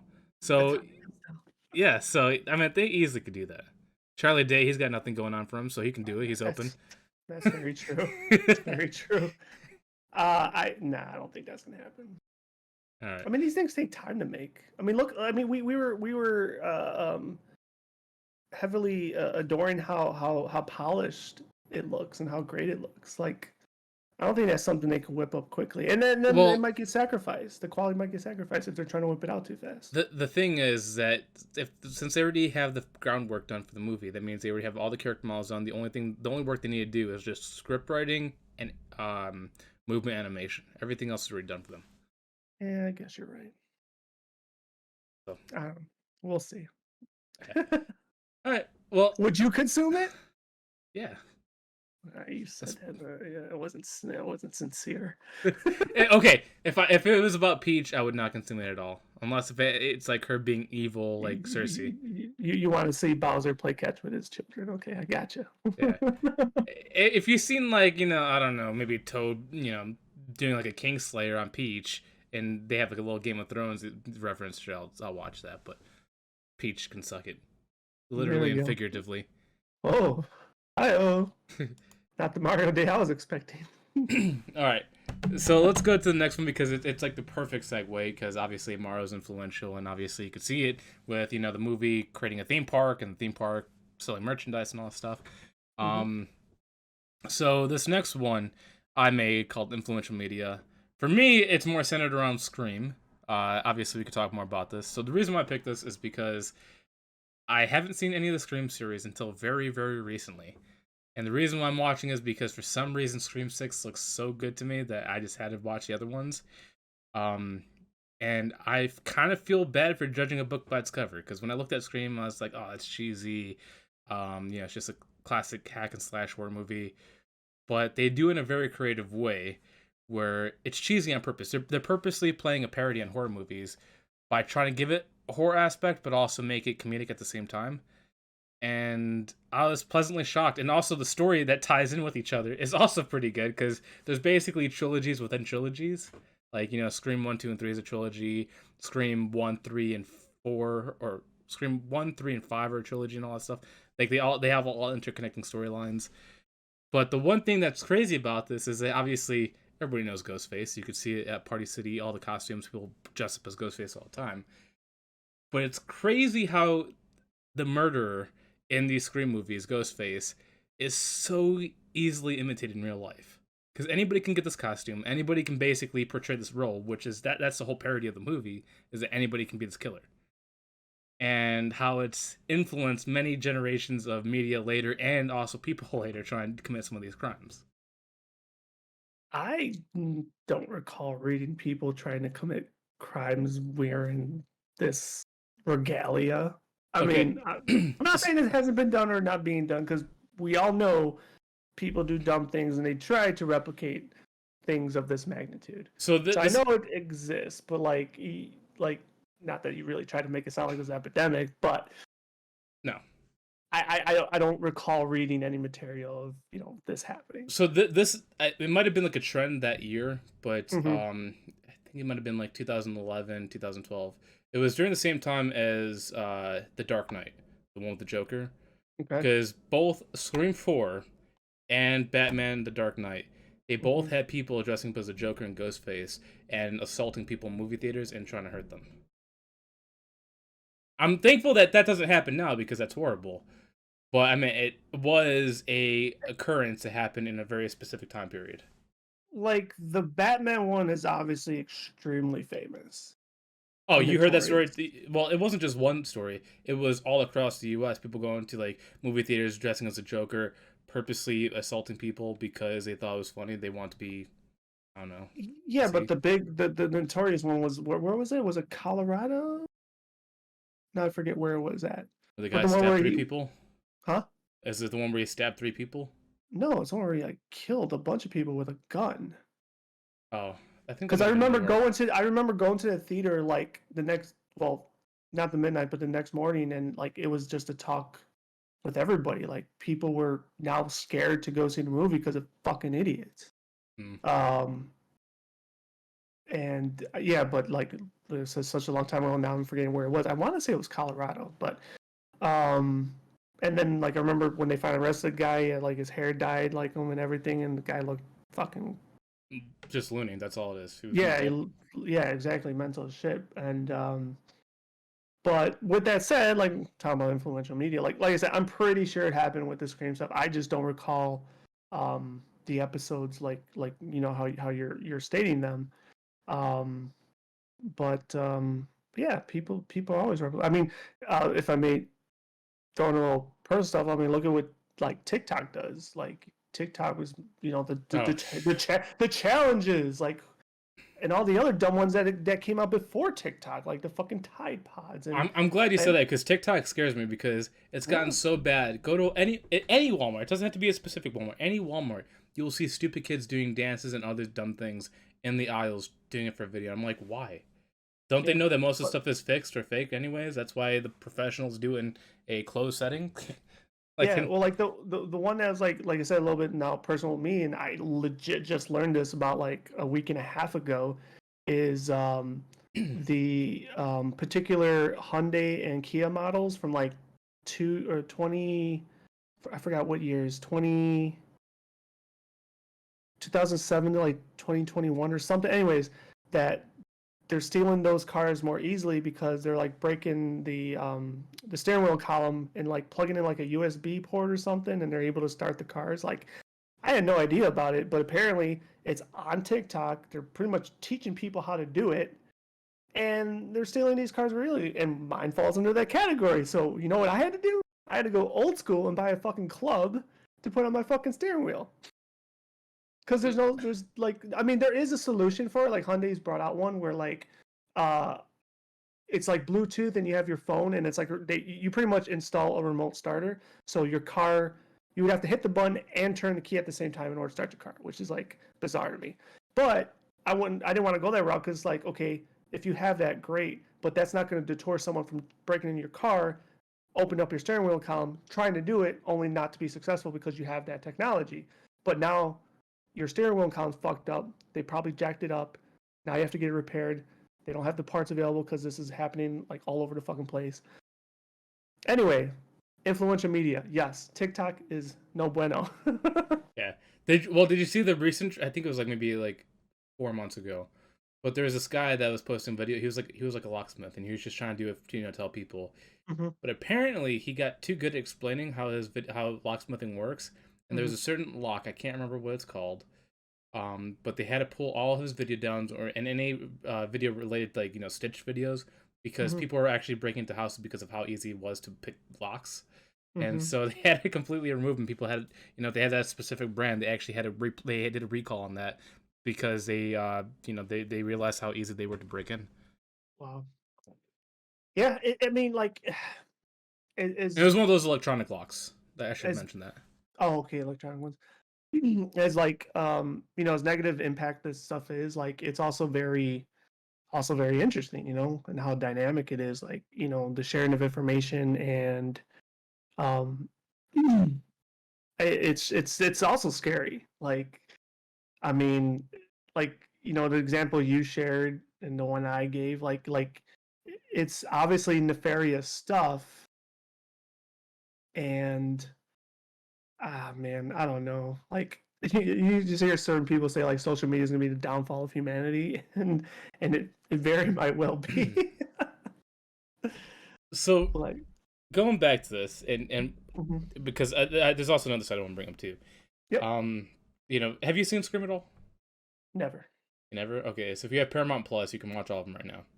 I don't.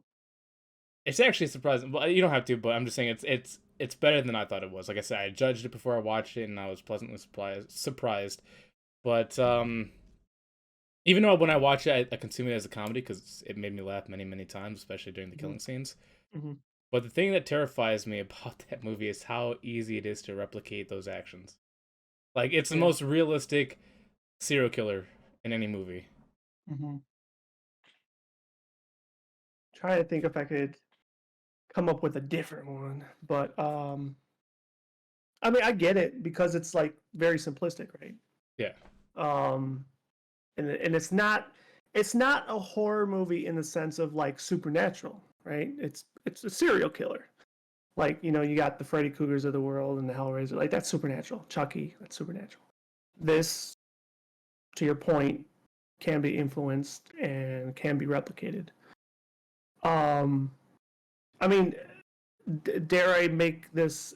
It's not really an apples to apples comparison, but in some capacity, it's really no different than these mass shootings, right? Like it started, and now idiots do it because I'm not saying they do it because of other people have done it, but it's never stopped, right? It hasn't stopped anybody. If anything, it has created more monsters in the world, so to speak.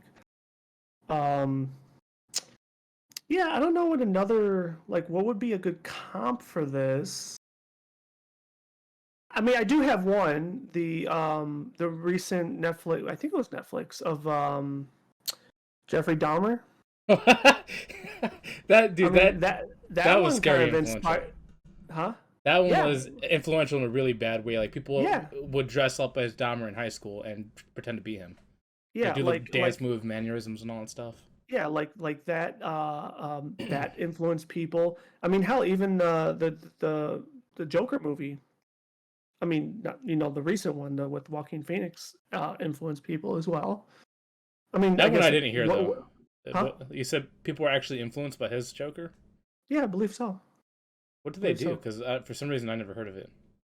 I mean, just similar things. Just I mean, a lot of people gravitated just to the Joker character itself, not necessarily because of that movie, but because of the movie, it just reinvigorated, a flock of people. I'm trying to think of what else. So we got the Jeffrey Dahmer Joker. I know I'm probably missing a good one, but just can't think right now. Unless you have another one. So I actually do. There's Okay. obviously I was talking about the bad influential media. Yes.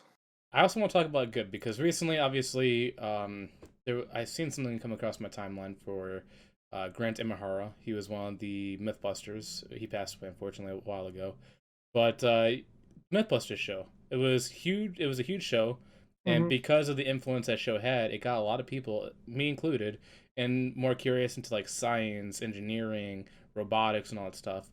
So it's cool how there's like obviously there's bad, but there's also good media out there that pushes people to like just try new things, explore science or how to build just simple fireworks and all that stuff. Or That's true. test things I that they mean, normally wouldn't. yeah, they're definitely like you said, we're focusing on a lot of the negative, but yeah, there's definitely a lot of educational material, right? That you could get through any social media avenue.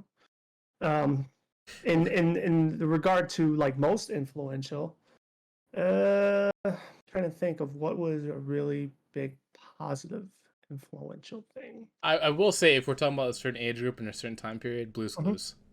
I know me and many other kids dressed as Steve. We all had our notebooks. We're all taking notes. Oh, you did not dress as Steve. I did, and I have pictures somewhere. Me and my cousin were huge into Blue's Clues. We had a even a real life thinking chair, and we had our notebook, and we were Steve from Blue's Clues. I mean that's a very nice, wholesome example. I was trying to think of something more current, like because we did slightly focus on TikTok. Like I'm trying to think of something that I could recollect that was good from that. I will give it depending on what side of the fence you're on. I'll give you a good one. That was kind of recent, like the whole GameStop AMC thing for people to make money off of. Oh, that Twitter did make money. Yeah. That social media, Reddit, I guess, was big on that too. That community coming together to, if I may coin it this way, cheat the system, much like the millionaires and billionaires fucking do anyway, I thought was fantastic.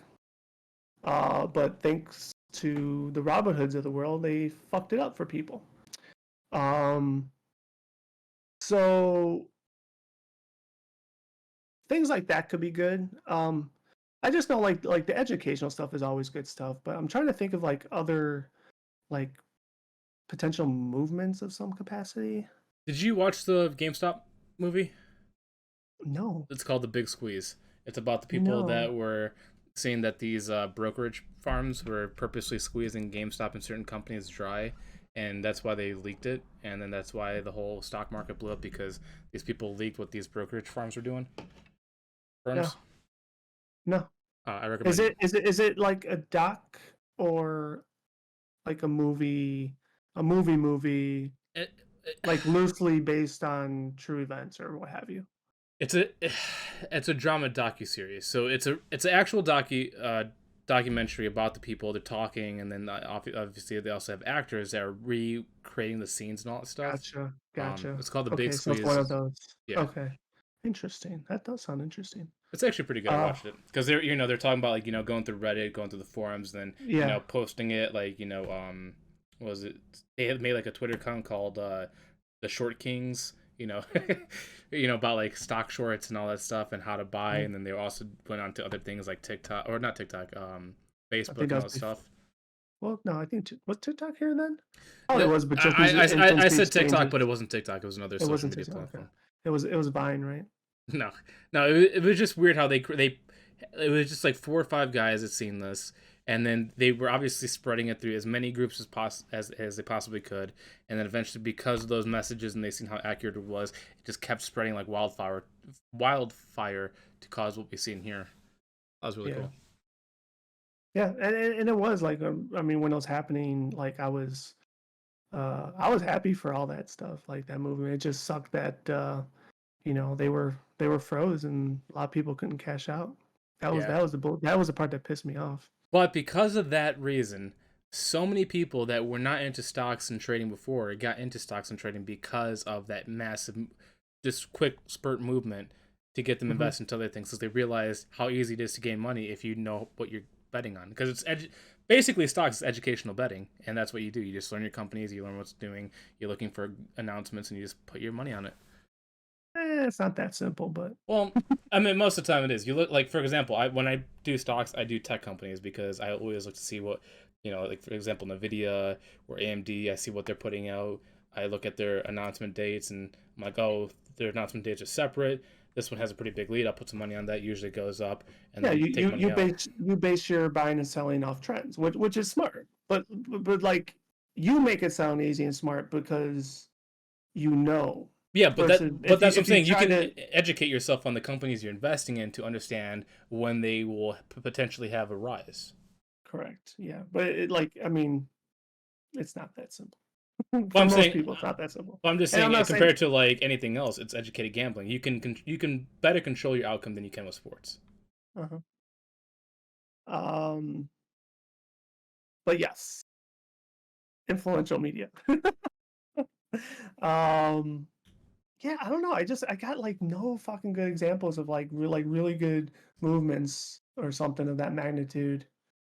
It doesn't Um, necessarily have to be but good because, like, obviously we've seen multiple you're trends. already Like, talking about all the negative stuff, so I don't want well, to stay in the negative. well, it doesn't You have to know, be negative. Like, look at Game of Thrones for example. Like, it's not negative. It's a very neutral trend that influenced real life, where they created, cookies, they created hashtag. alcohol, they created basic food. Like Buffalo Wild Wings has stuff for Game of Thrones. Like they named, I forgot what they named. I think they named like a hot sauce after them for a little while. But it's just weird how like trendy For a series can, limited time only. yeah, like how trendy series can quickly become like in the market for a while, and that's all you see in your culture, and then something else gravitates and takes over that culture trend. Yeah, Like Breaking Bad, for example, everybody wanted to be a crackhead for a while. not me. No, no. I mean, I'm following you. I mean, even like we'll eventually talk about again, like even The Last of Us, like that's pretty influential too.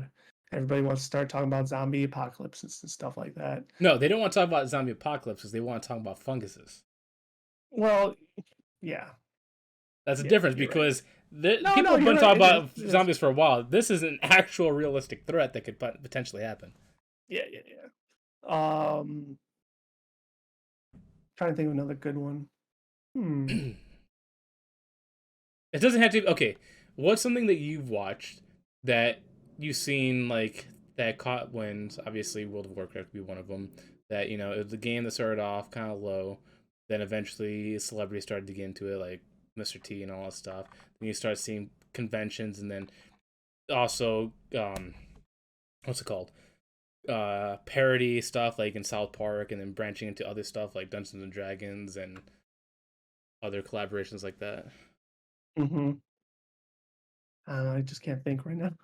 That's fine. I know it was one of those last minute things, but I was thinking about like how it's weird that we consume all sorts of media and it just becomes, this fictional thing becomes a reality because like look at Mario for example. It started off as a video game, now it's a whole franchise. Now you got a theme park in Orlando or California, and people can actually go see people dressed up as Mario. You can ride these rides and all that stuff. And porn parodies. It's my favorite. You got those two. I love how I love how that industry is quicker on these parodies than any other ones. Like if there's a game that comes Sure. out and people seem to be attracted to those characters, next day there's going to be a video about that. It's so true. They're the quickest ones to react on any trend. Sometimes they're ahead of it.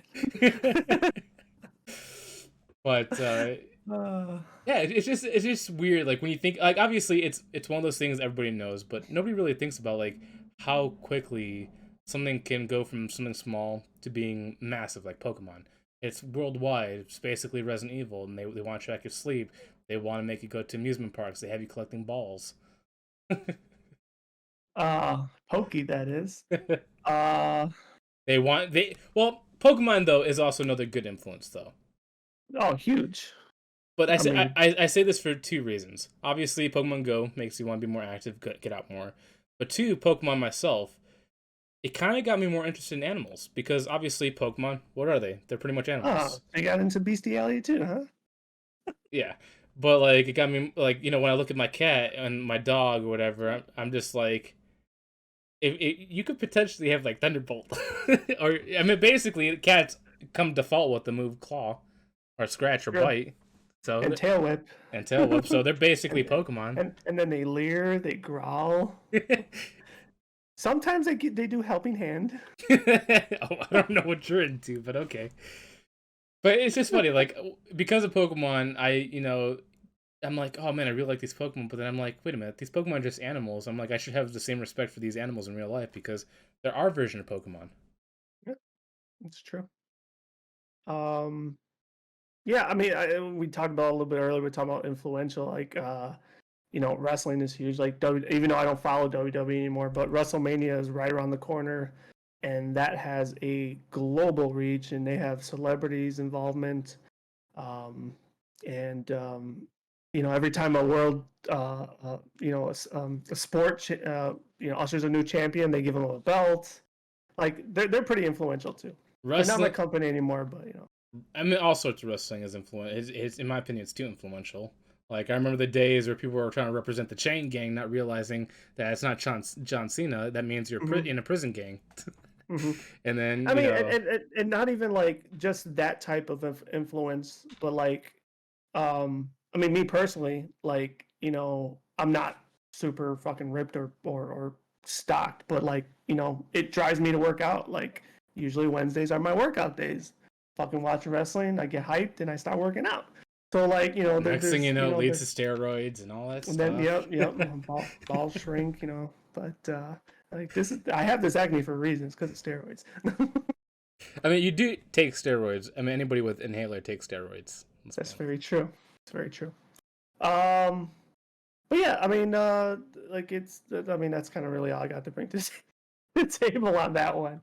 Dude, wrestling is. Oh, I when I was into it, and when my cousin was into it, and people around my age range were into it, I didn't really like. You know how wrestling you look at as just a source of entertainment. Sometimes they got to be careful with how big their influence is, because I remember it had me and other kids trying to do the STFU in school.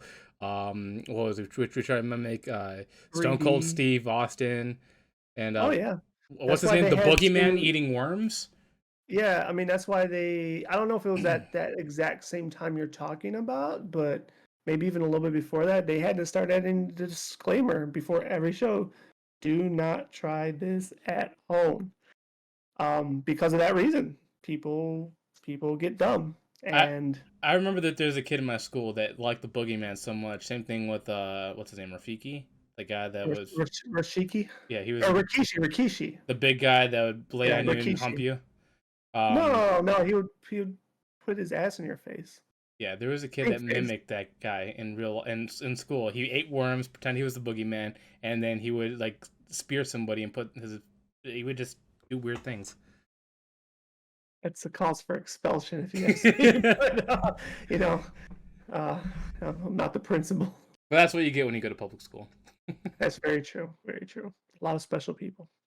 Um, but yeah, no, I mean, wrestling's impact is huge. I mean, their influence it's up there for sure. It's weird how wrestling is influential in an opposite way that other stuff is. Like when you look at Mario, you're thinking about merchandise influence. When you look at wrestling, you look at real life action influences, and then Well, no, that's both roads because I I mean, haven't shit. seen anybody throw Cappy in real life. Well, they do what? I haven't seen anybody try to throw Cappy in real life to take over someone. You don't get out much. Probably. What do you think I do? Yeah. Hey, there's a deer over there. No, imagine that's how you like get like you find a girl that's attractive and you're like, oh, I want to make my girlfriend. You take Cappy off, like get him. Or no, you throw your Pokeball at him. You're like, I'm gonna capture you. That would be the way. I got lots of them. I'll use the love ball. I need to Um, get the love ball just for that reason. I'm like, I just toss it at her. I'm like, hey, catch, and she catches. Like, what is this? It's my love ball. uh, But yeah, I'm trying to think of like anything else. Sports is obviously huge. Fuck the NFL. Like, it's not my favorite sport, but the NFL is just redonkulous. Um, what other medias are pretty damn up there and scary up there? Hmm. I would say Disney. Disney. I was going to say that earlier as well. I mean, Disney is obviously fucking massive. It's a conglomerate. So let me say this about Disney, because it has a weird influence on people because it's been around for so long. I think it's been over 100 years, whatever. Mhm. They've influenced the whole world that it's okay to dress as like a princess and all that stuff and not be weird. But like if you dress up as like an anime character, they're like, oh, that's weird. It's like, what's the difference? It's like they're both the same thing. You're dressing up as a fictional character. And they even have a theme park for Disney where you can be a Disney princess or a prince or dress up as one of these animated characters. I And mean, it everybody all looks boils at it down as like to normal though. yeah. I mean, because it's all boiled down to acceptance. I mean, the princess thing. It doesn't have to be a Disney princess. Like, Oh, dude, I've seen a lot of the girls. ideology of just the term princess has been around for human existence. No, I've seen people that take the whole Disney like princess like ideology to extremes. They gotta have all the plushies, all the characters. They sing and dance in high pitched voices, like there's like some kind of fictional character. I'm like, that's creepy. If this was somebody that was dressing up as an anime, you would condemn that guy to a mental ward. You're just as bad. I'm getting turned on. No, like I know some people that are like hardcore into Disney, and it's freaky. Like Well, I mean, to your point, I mean, the same thing happens with anime, right? Like, I mean, there's the girls that do their makeup with so it's like and like crazy ass shit. They'll wear the corsets for so long, so their waists are fucking so thin, and their ass and tits are ginormous, even though they're only B size cups. But because their waist is like this. I mean, But obviously I there's mean, extremes to both, but it's just funny how Disney's influence has become so wide that that kind of fanatic is acceptable, while the other kind of fanatic, even though it's the same difference, is frowned upon. You know what I mean? Like that's how big Disney's influence is. They could turn something crazy into normalcy. I guess. Come on, you can't tell me I that mean, you haven't I seen mean, Disney fanatics at Disneyland or Disney World. I don't. It's been eons since I've been to land, and I've never been to world. Like, I'm not saying you're wrong. I know it exists because they both exist, and how you're saying this one gets frowned upon and this one's accepted. I mean, just it is what it is. I I there's well, yeah, I'm not saying that I'm going to change it because honestly, both should be frowned upon. But it's just weird that the Disney's level of influence is able to change public opinion. That's yeah, what's terrifying to me is that yeah, are so influential they could do that to people. yeah. Well, I mean, look at how shitty they treat their employees, but no one bats an eye because people love them and it's acceptable. Well, when your slave master is Mickey Mouse, you can't say you can't be Can't angry. say no. No, it doesn't. No, it doesn't exist in this world. And when he sticks his dog Pluto on you, you just like I want to pet him, but I'm gonna die. Exactly. And then So, when he sticks Goofy on you, you better be scared. He's gonna do some freaky things with you. oh, you're gonna end up all goofy. Gonna be walking goofy. You're gonna be a fucking Goofy. Oh, yuck. Yup, yup. Um, yeah. Trying to think of other good comps. Well, Obviously, comic books has been huge over the years. oh, that's a scary one too. Well, I guess this goes back to Disney since Disney took over Marvel. Yeah. Dude, because I have family members that are younger and all that stuff, they're huge into Marvel. And obviously, it's okay to like things. Like, I like Pokemon, I like all this other stuff that's considered childish, but you gotta have a healthy distance of both. You can like it, but don't get too fanatical about it. These kids, they think Marvel's real. And that's scary to me. That they're trying to be like Thor and Iron Man in real life. But they're kids. No, there's a difference between being a kid and having fun and playing around, and then actually truly like I when I say kids, I'm talking about being a 12 to 13-year-old believing this. Like when you're 5 and 8, that's cool, dress up, do whatever you want, but when you're a little older than that, like 10, 13, 14 years old, and you still think Iron Man is real, there's an issue. I'll agree if it's that age, yes. Or kids doing the Fortnite dance in real life thinking it's cool. Like I remember if I did like the gritty in real life like 10 years ago, I would have got laughed at. Now people think it's cool. it's It's a dance. No, I'm just saying like because you're assuming that I'm judging it. I'm not. I'm just saying because of the So influence. you're judging. I'm saying because of influence and culture of current things, like people things that were not acceptable, like the gritty, that would have gotten you laughed at insanely, is now Uh-huh. like the most popular thing in the world, Yeah. or No, I like know. dabbing. I'm with you. I mean, but that when I think about those things though, and not trying to really separate myself once again to like your age, my age, but like, but some of it is just that age, or I mean, it's not like a whole generation, but it's that separation. Like, feeling like the old man yelling at the cloud, like, "Oh, that shit's stupid," but slightly to your point, the kids love it. They think it's great. It's what's in. It's what's cool. We don't think it's cool. No, We think it's dumb. no. But I get what you're saying, but that's not what I'm saying. When we thought we were cool, we weren't imitating. We weren't doing that in the public. We just did it on ourselves. that's not true. I used to do the DX chop all the time in fucking grade school. Well, you're weird. I wasn't weird. There was other people doing it too. We'd be like, "Suck it," and then we get yelled at by a teacher. Do you know what you're saying? Suck it. And then we get in trouble. No, but I feel like I obviously we. It's like South Park. Oh, I yeah. used to go run around call my brother a dildo. I mean, okay. And then my mom like, do you realize what you're saying? Like, no. She still at that age still didn't explain it to me, but I still started calling him a dildo until I think I probably got slapped in the face. Well, yes. But Obviously, kids do stupid things. I've done it all the time. So to my point is, like, I do recall doing stupid things like that at those ages. So the influential media does invoke that.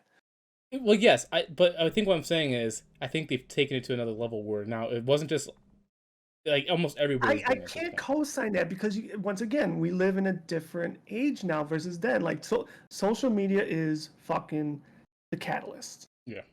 Like, could you imagine being their age where it's at now?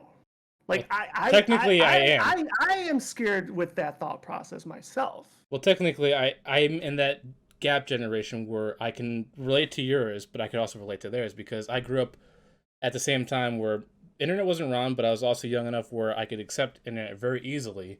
So I do understand both. I was just lucky enough to be grounded by people that were like, don't do that.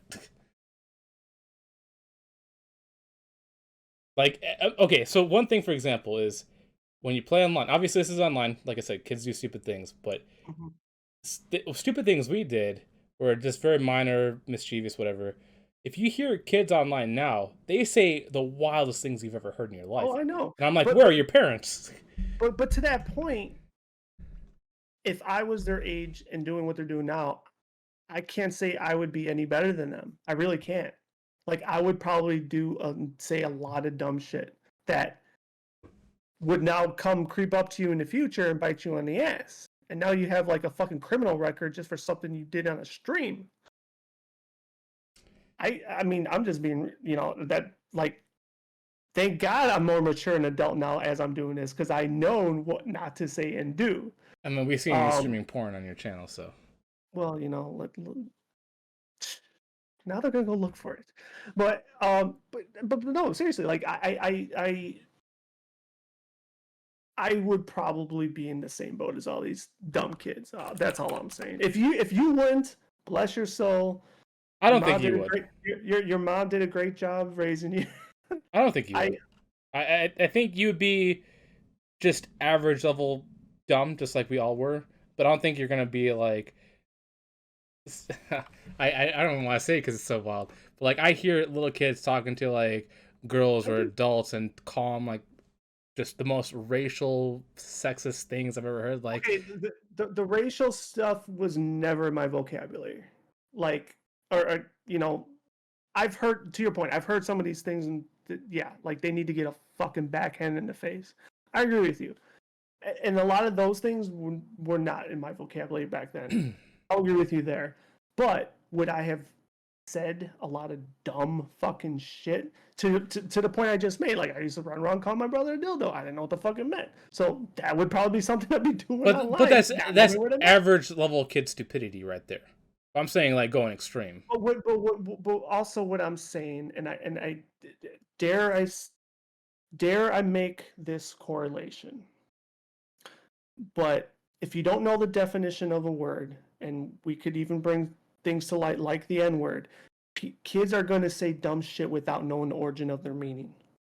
It doesn't make it right. What I'm saying is they do and say dumb shit. My, well, maybe I think kids are more intelligent than I think you assume they are, because I think because of how accessible information is, I think they know what they're saying. They purposely know that if they say this, they're gonna get under your skin.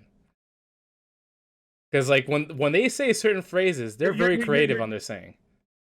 you're probably not wrong with that, and I agree with that because, like you said, the accessibility of information. Um, I mean, it's hard for me to not say that. I'm still gonna not necessarily side with them to make it right, but like I don't think they're really doing the homework per se to fully understand what it is. They just know it's bad. And they know if they say it, they're gonna make you angry. Well, that part's true too. Like Um, there was this one kid I wasn't talking to. He just happened to be in our lobby, and the guy I was playing with, he has a wife and kid and all that stuff, and the kid happened to overhear his wife speak on the microphone by accident.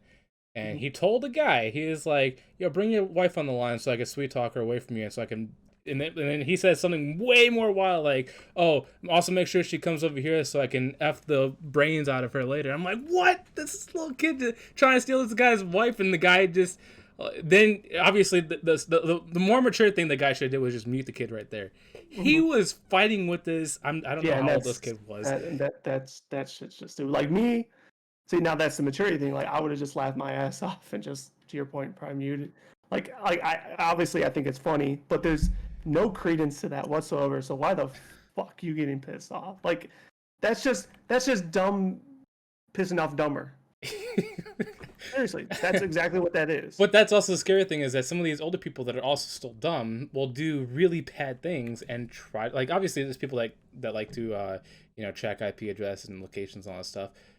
That Imagine. now that part now that no you're now you're going down that dark alley but you're 100% correct there. If you piss off even online the wrong person, yeah, they could do that, but that's something that a kid's not going to think about or realize, right? Like and god forbid those repercussions are just that, like a fucking life. But yeah, I mean, we've like look at the what are they called, those raids that they do on fucking streamers.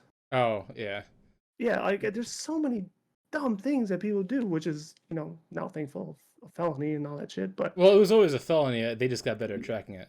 yeah, exactly. But yeah, it's just I don't know. Uh-oh. What you got? I was laughing at Chad. Myth is in here. He was like, "Oh, not my IP. It's for the losers." Yeah, mine's a secret one. But no, It's it's just weird how you going back to like TikTok and just seeing mhm, actions. I feel mhm. like you said, every generation does stupid things. I just feel Yeah. like for some reason it seems more extreme now than it ever has before. So it's fun. You know what this kind of makes me realize now, and maybe it does exist because I'm not in school anymore. But part of me believes that if it doesn't exist, it should. Like they should actually have a class now for not even high schoolers, I guess even like fucking junior high, grade schoolers to teach them about these things. Like, Well, um, unfortunately, and this is where it's going to come, I guess, somewhat political. We should probably move on soon, but mhm. I I really, I mean, obviously, maybe have some kind of thing, but I feel like the problem is it shouldn't be the school's responsibility; it should be the parents' responsibility. I know not everybody has that same luxury. I know there's a No, no, lot, there's bad parents out there, but I feel like if people rely on their schools, that's where indoctrination can happen. People can mislead people and other things like that. So I 200% agree with you. I do, but this might not be an apples comparison. But like when I go think back to my courses in school and stuff, like I in hindsight go back and say like, well, fuck, I wish they had a class that uh, taught us about like uh, safeties of managing a online. bank account, huh? Oh, I was saying the safeties of online. Like if No, you no, see no, no, this, because someone like online it. didn't fucking really I know, but exist I'm back saying then. now. What I'm saying is the comparison I'm trying to make here is back then I wish they had things that taught you about like, bank accounts, mortgages, you know, interest rates, all that shit, stocks, and it didn't. Can I ask you something real quick before we transition from something else? Have you? So maybe it was my time, but have you ever Mhm. had a bank come to your school and teach you about investing? No. Because for me, I actually had, and maybe because like I said, I went to public school for my younger life from K through I think second or third grade. I went to private school, um, and there was actually a bank. It was I can say it because I'm not with them right now, but there was a bank called Marquette Bank because of the area I lived in. Um, they actually came and taught you about putting like they'll say get $1.50 for the next day, give it to us. We're gonna open an account for you and keep that $1.50 there. It's gonna build interest over time. Obviously, $1.50 interest is very little, but they're like if you keep putting money away and you put it in the bank, it's gonna keep adding onto itself if you don't take it out. And they're Mhm. like, then they were like, they gave you like a little what's it called? It's kind of like a little sheet, but you can put quarters in there. They're like every day put a quarter in the sheet until the sheets fill, and then turn it to the bank.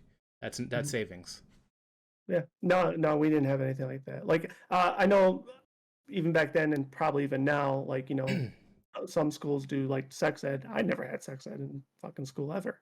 Well, let's be honest. Um, Sex ed is very stupid because most of the stuff we know beforehand, they teach you like the very basics. And when sex ed does happen in school, most of the kids laugh. yeah, I know. But I'm just like throwing it out there. Like, you know, it's funny what curriculum existed at one point in time to now. But anyways, full circle, like I feel like something like that should exist. You know, is it going to cause a deterrence? No, but I feel like some sort of level of education would be great. Yeah. That's just me. Myth says, "Hot the grid, you're good at whooping." Like doing a bad action, you get Oh, that. Um, yeah. I mean, but shit, yes, I was hit as a child. I was too. But I did go to private school. I went to a Catholic school. Should I say the name? Because I'm not there It's now. your call, man. It's our podcast. If you want to, you don't have to. But Well, I went to two Catholic schools, I mean, and then I went to a public school. I think people understand the difference between going to public school, private school, Catholic school. No, Like, there's people don't be that Catholic. people. There's a lot of people that think private school is homeschooling. I could see people making that correlation, but it's not the same. Well, I know, but that's why I'm saying, like there's like charter Yeah. schools, and then there's Catholic private schools. Mhm, mhm. But yeah, yeah. Yeah. Speaking of which, I one thing obviously we're kind of going off of weird. This is off influence, but Yeah. do they teach kids cursive anymore? I last I heard no, and I remember we talked about. I don't know if it was on a pod or if it was one of our post pod conversations. I forgot when I heard no, because you know they pretty much work on computers and shit now all the time for all their curriculum. So I heard that was like it's almost like a dead art now. So I'm glad I'm able to do cursive. I think this is a difference between like private schools and public schools. Is I know public schools don't, but I know that there's private schools like these Catholic schools I go to that still teach it. Like when I was younger, they were teaching me cursive in first grade. I don't have a pen. I was going to write in cursive because uh, I think we're having a conversation, and I was like, yeah, I feel like my cursive is pretty good. My cursive is bad because I haven't That's cool. practiced. And see, this is my problem. I wish I was smarter as a kid, which obviously no kid is, but I should have appreciated what I had in the private school. I got out of private school because it was too strict for me, and that's why I went to public school. But and private school when they were teaching me cursive in first grade, if you didn't do cursive, the teacher would get a ruler and slap you on the hand and do it until you learned how to do cursive and still stayed doing cursive. Hmm. Obviously, I I didn't don't like know. that, so public school was it First was. grade, man, that's tough. I don't I'm trying to remember what year they started um, teaching us cursive. It was not first grade. I want to say, damn, was it all the way to maybe like fourth or fifth grade? I don't remember. But I can tell you this: once I transferred out It of the was private not first school, grade. That much I do know. after I transferred out of private school in the third grade, when going to public school, I never seen cursive again. That is interesting because I learned it in a public school. Because I know public schools, it's completely gone from the thing, but I know private schools still do it. Interesting. But it was just weird. Like I remember like having such a tough time with the private school because like they were teaching advanced things. I just Hmm. wasn't ready for that. Like I said, first grade, if you didn't do cursive and you were trying to go back to writing, they would Hmm. slap you on the wrist with a ruler just so you knew that you can't do that. I remember my freshman year, um, I had a period of word processing, and all it was typing. So it shows you, just how quickly things change. Yeah, but it's just interesting thing. But do you want to move on to topic number 3? Yeah, sure, let's do it. All right. So, going to the light and dark side of competition. So I know earlier we are talking about how I've been getting into competitive, where I want to climb ranked. I bought a controller for it. Hmm. Um, and with this, obviously, I've been watching more competitive stuff with like Call of Duty major brackets going on right now. But then also at the same time, the day one raid is happened for Destiny, and there's been a guy called Salt Greppo. He's been in the last 3 raids, the world first raids, he came in first place, and his whole team came in first place. But because of that, because he was the winner, and this mentality, everybody wants to see the champion fall. But I feel like that mentality has gotten so bad that people try to get the champion to fall that they purposefully, attack them, insult them, try to get them hit offline, attack their personal life, and I'm like, that's kind of going too far now. Yeah, yeah. I mean, it's just a shitty world we live in, man. Like, And obviously, this isn't just for gaming. Like, if you go to like basketball, like if you watch The Last Dance, Michael Jordan said during his championship games in the playoffs, he ordered a pizza. People poisoned his pizza, and he got food poisoning. And people that ate that got food poisoning as well. And he still played a game while being yeah, sick. yeah. It's yeah. I do remember that. Yeah, man. It's scary. It's shitty. And then um, man, I don't know what to say. I mean, like even those that do get caught and get reprimanded, like it's not going to stop. I mean, we just talked about influential media and how, killers and stuff, like eh, it's never going to stop. There's always stupid people in the world, and unfortunately there's more of them than than we think. Um man, I don't know. I don't know where to go with this. It's just disheartening, and I would just hope they all get punished. That's all, Yeah, it's just weird that you and like. to the fullest extent, because it's there's no place for it. Like you could have animosity, you could dislike someone. Nobody's loved in the entire world, um, by everybody, and it's okay. It's okay to dislike someone. Dare I use the word hate someone? But to to attack them and hurt their well-being and possibly their family's well-being, friends' well-being. Nah, man, that's absolutely not. So going back to the competitive side, is that I wonder what it is with this weird mentality of people like maybe it's been just like a dawn thing. People they hate seeing a winner, so they want to attack them until they fall. But it's just like some people take that want to see them fall mentality to extremes. And I'm like, how does that Yeah, even like manifest itself? Like, how does somebody become so low where they have to attack the winner that badly? Like, I get it. You want to see somebody else take that spot, but a physical threats, like how do you like manifest at lows like that?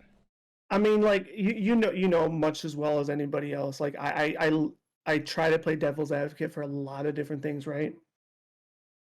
I don't think I can in this situation. Like I'm legit like trying to think like I said, I use the word hate. Like there's um um like you said, sometimes you hate seeing the winner win too much.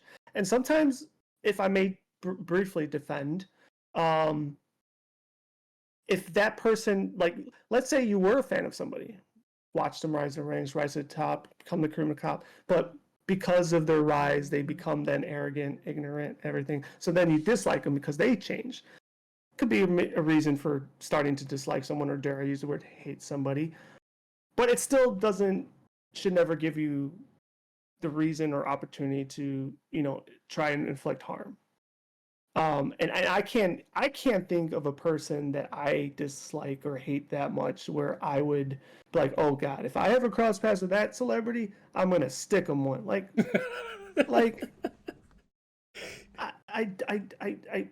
there may be one. I just can't think of one right now. Vince McMahon. No, definitely not Vince McMahon. I would probably hug him. Um,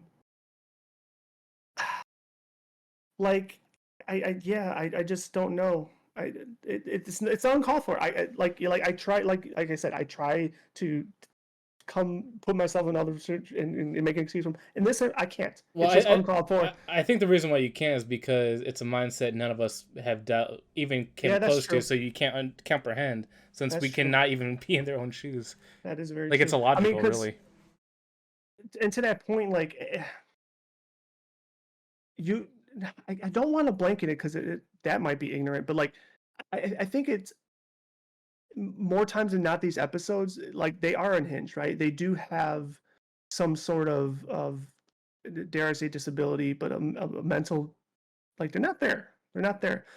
Um, like um, if I may also go back to wrestling as I tend to do quite often, like there's fans that overly hawk these wrestlers, meet them at airports, hotels. Now I don't know if you remember, I made a tweet um, probably about a month or two ago where when I was younger, when I was borderline teenager, I would go to hotels and camp where they stood at, which now in hindsight, I was like, well, it's kind of dumb, but once again, being a kid, right? Aspect of it. Like now, I would never do that. But um, yeah, they're just like to go that great of a length. You you're probably not all there. Oh, dude, there's crazy people. Like I know when I was huge into baseball from 2004 to 2005 with the White Sox Mm-hmm. winning the World Series, Mm-hmm. I've heard horrible stories of like people trying to go for Paul Canerico and other players, like Mm-hmm. especially female people. Like obviously, what's the quick thing to do? If you're female, the quickest way to success is to sleep with the player, and if you can get pregnant by them, you're permanently attached to that player. Mm-hmm. Unless if you decide to, obviously, fetus deletus. But Mm-hmm. but like there's people that are willing to go so far to get pregnant to Oh just yeah. I get mean tied with them and bring them that's down. that is a practice that still goes today. Yeah. It's just crazy that It's because just of it's competitiveness or to hold them down or the attachment to fame, people will go to great lengths to hurt that person. yeah. Um, but sticking with the idea of like finding somebody and doing harm, whether it's in a virtual way or a physical way. I mean, it's just no. There's no in my world. There's no place for it, Oh, I agree. I definitely agree. and the more that people get punished for it, the better, and they should be punished to the fullest extent. So now comes the light I don't side. care. I don't care how hateful that they may be. Yeah. For me, I think one thing I can't understand about that either is because I think I'm a loyalist. If I hate you, or when I say I shouldn't say hate you, because if I dislike you as a player or a competitive person, whatever, I dislike you from the beginning. It's not because I just disliked you because you win. Like there's people out, like for example Tom. Well, maybe not now because of all the stupid decisions he made in real life. Like Tom Mm-hmm. Brady, I've been a fan of him Mm-hmm. from the beginning, and I'm still a fan of him now. I never wanted to see him lose. What's his name? LeBron James. Never liked the guy when he was in high school. I seen how arrogant he was then. Still don't like him now. And it's not because he's a champion.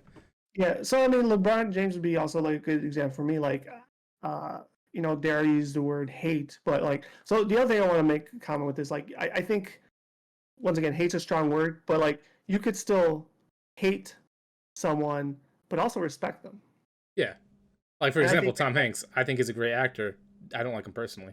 like, even though you never sat and had a beer with him personally, but No, when, but when like, I say personally, I'm talking about like ideologies he carries out and that you could see happen in real world.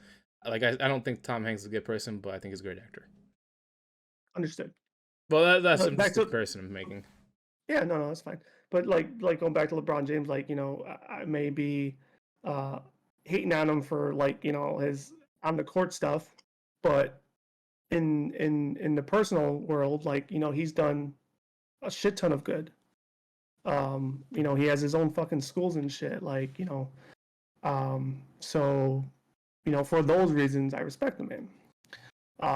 But yeah, when it comes to like the physical harm and stuff, like nah, fuck that, no noise. But let's go to the light side because we're tired of talking about the dark side. So obviously with me, when I do competitive, I don't just like to practice my aim or whatever. I like to improve all aspects of me. Either be hand-eye coordination. Obviously, one thing that for me I feel like is important is to be more hydrated, not with bad stuff, but with water, because for some reason when I'm with water, I feel more responsive. If that makes sense.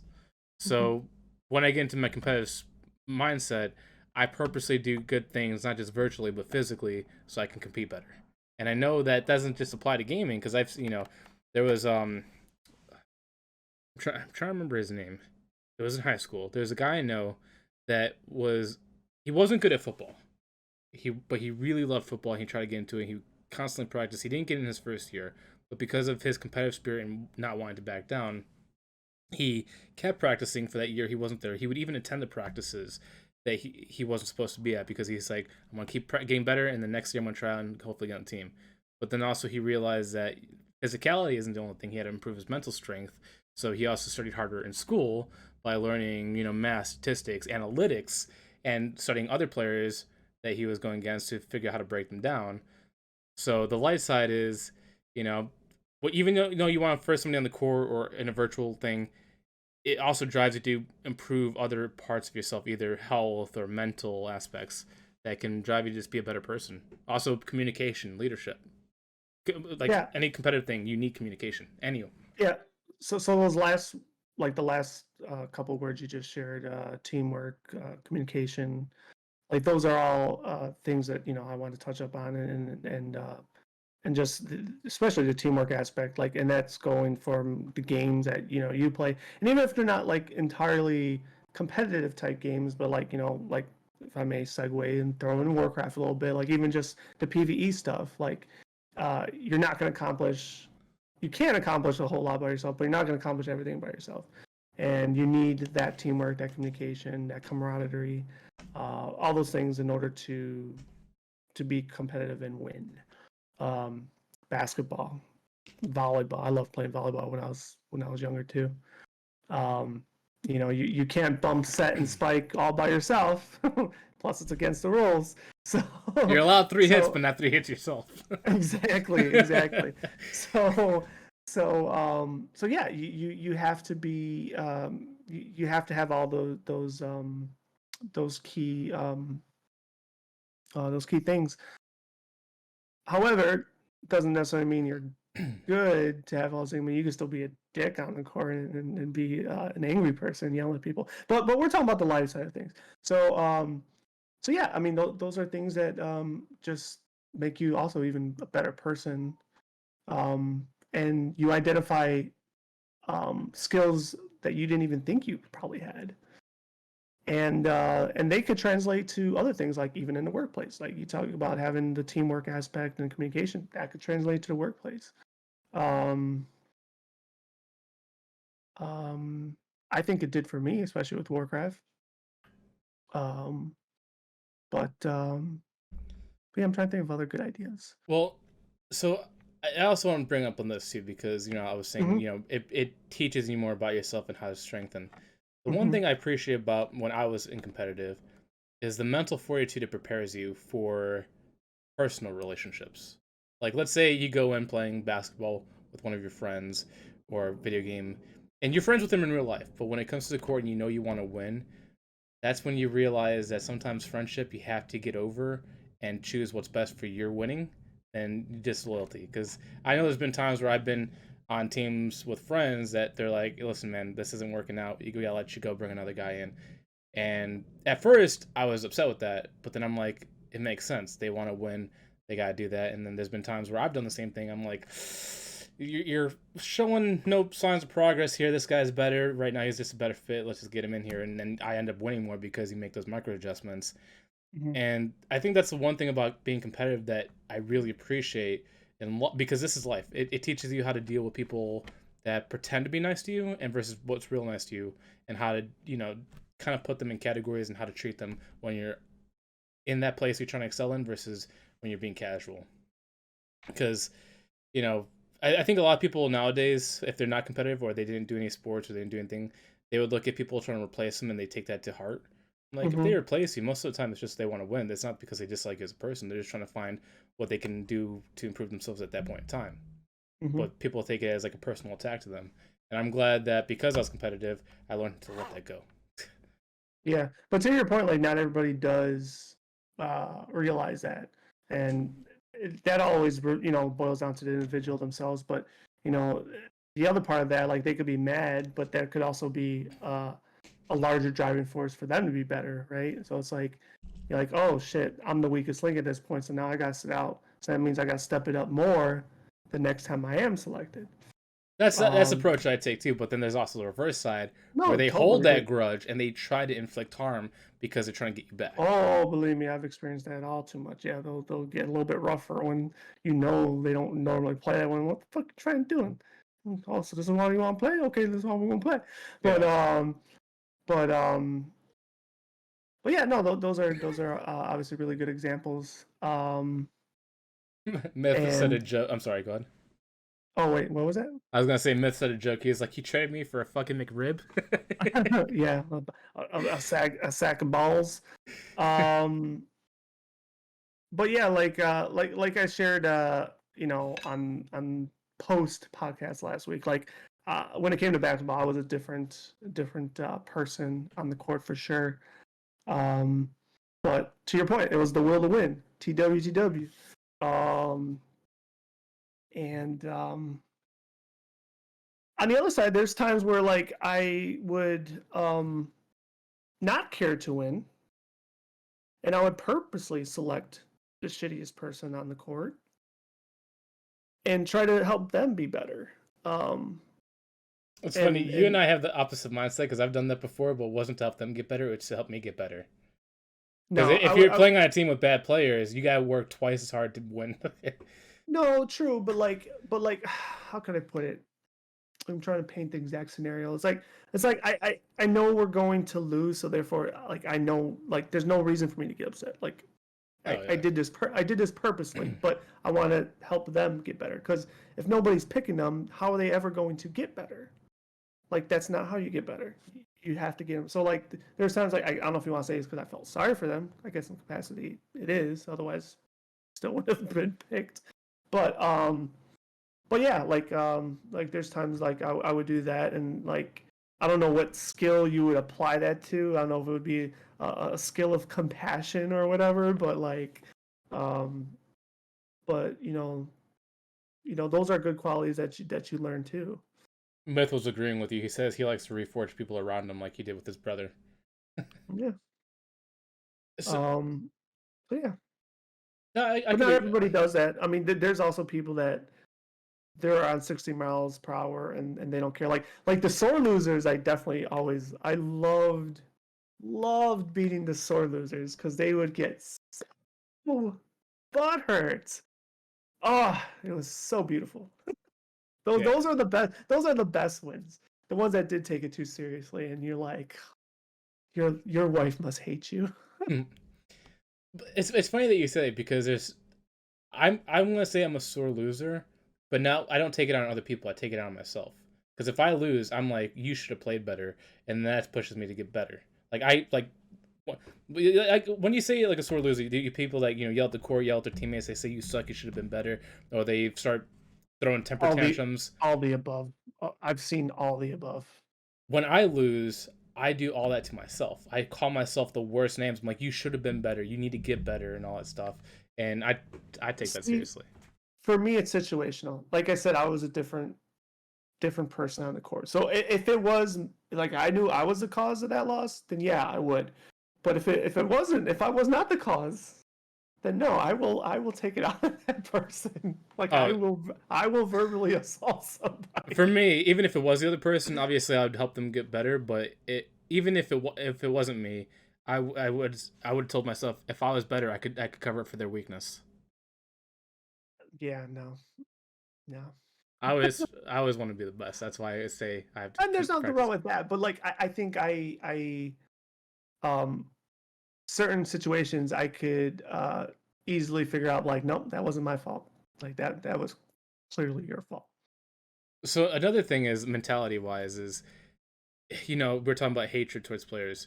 Hmm. Whenever I see a good player that beats me, I never look at them as the enemy. I look at them and I try to make them a friend so I can learn from them and then potentially have them on my team. But I know there's people out there that see a good player and they immediately make them the enemy, and I never understood that. Like they just want to. Obviously, you want to compete against them. You want to be better than them. But I'd Hmm. rather have their strength on my team than to turn that strength against me. I think, and once again, I'm kind of applying mostly all my experiences to basketball. I think when I recognized other people better than me, especially if they're running in a group already, I don't want to join their team. I want to build my own team and beat them. Because I'm sure you know this, and I don't know if it's like countrywide or whatever, but you know, any city court that you go in, the rule of thumb usually is you win, you stay on the court. Yeah, So in order to stay on the court, you got to first wait your turn, that's what then pickup win. games are all about. Yeah, exactly. I'm just saying, like, I don't know for anybody out there that doesn't know how this shit works. So like, if I saw the good team winning and they're still on the court, still on current line, no, we gotta beat those motherfuckers.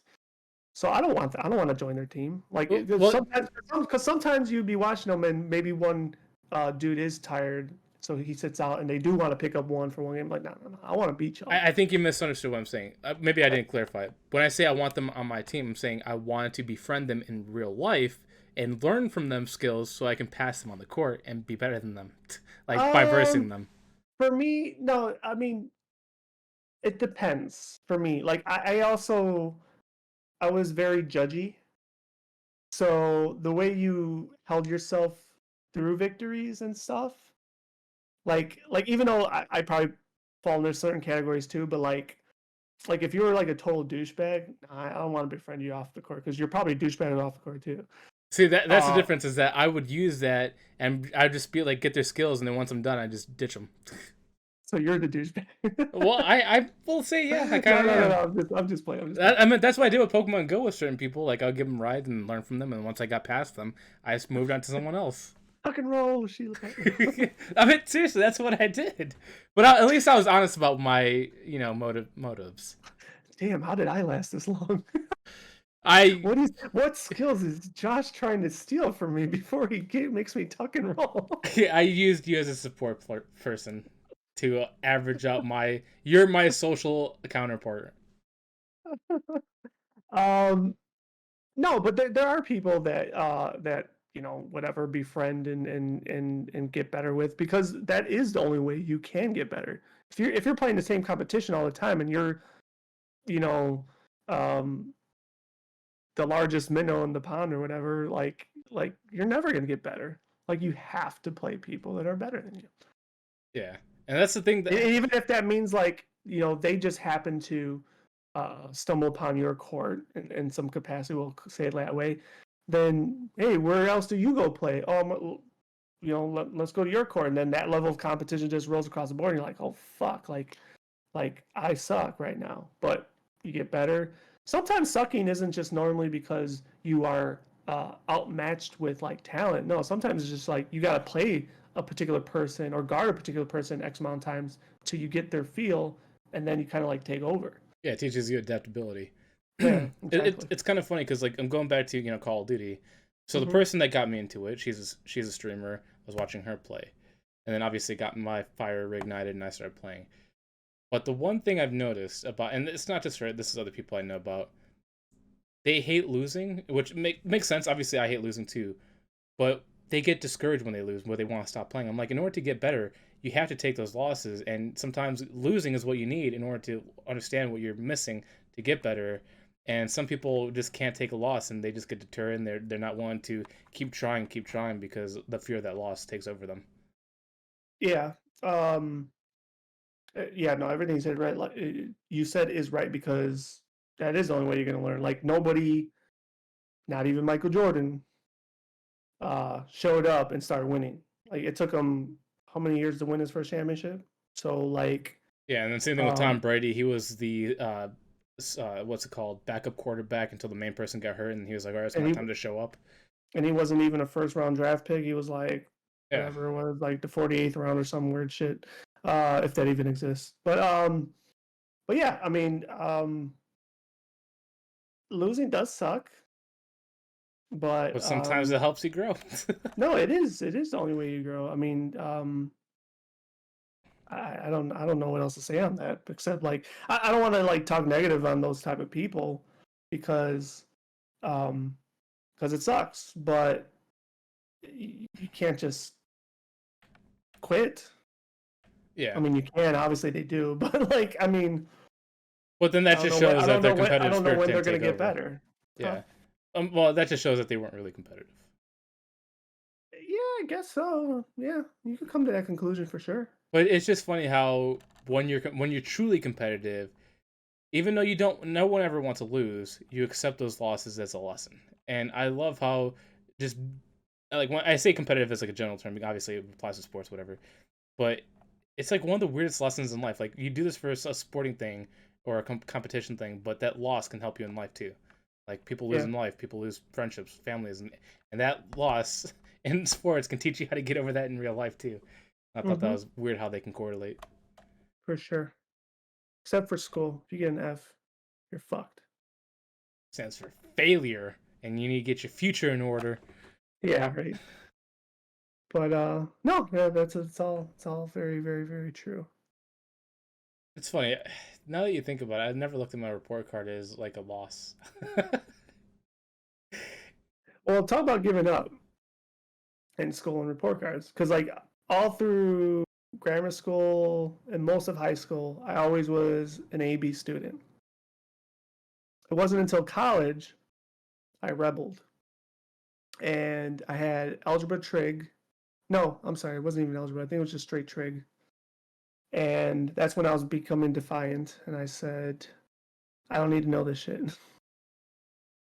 And the teacher's like, well, if you don't want to learn it, I'll fail you. Okay. Took their bluff. They failed me. And that's when I gave up college. I wish I had treated my report card as like a challenge because if I like failed something, it's because I just didn't care, and it's not because I took it as a loss or I, it's just Well, simply I didn't care. for me, I don't know if people would label this as spoiled or not. And if they do, I don't care. But for me, I guess I had an incentive when I was in school.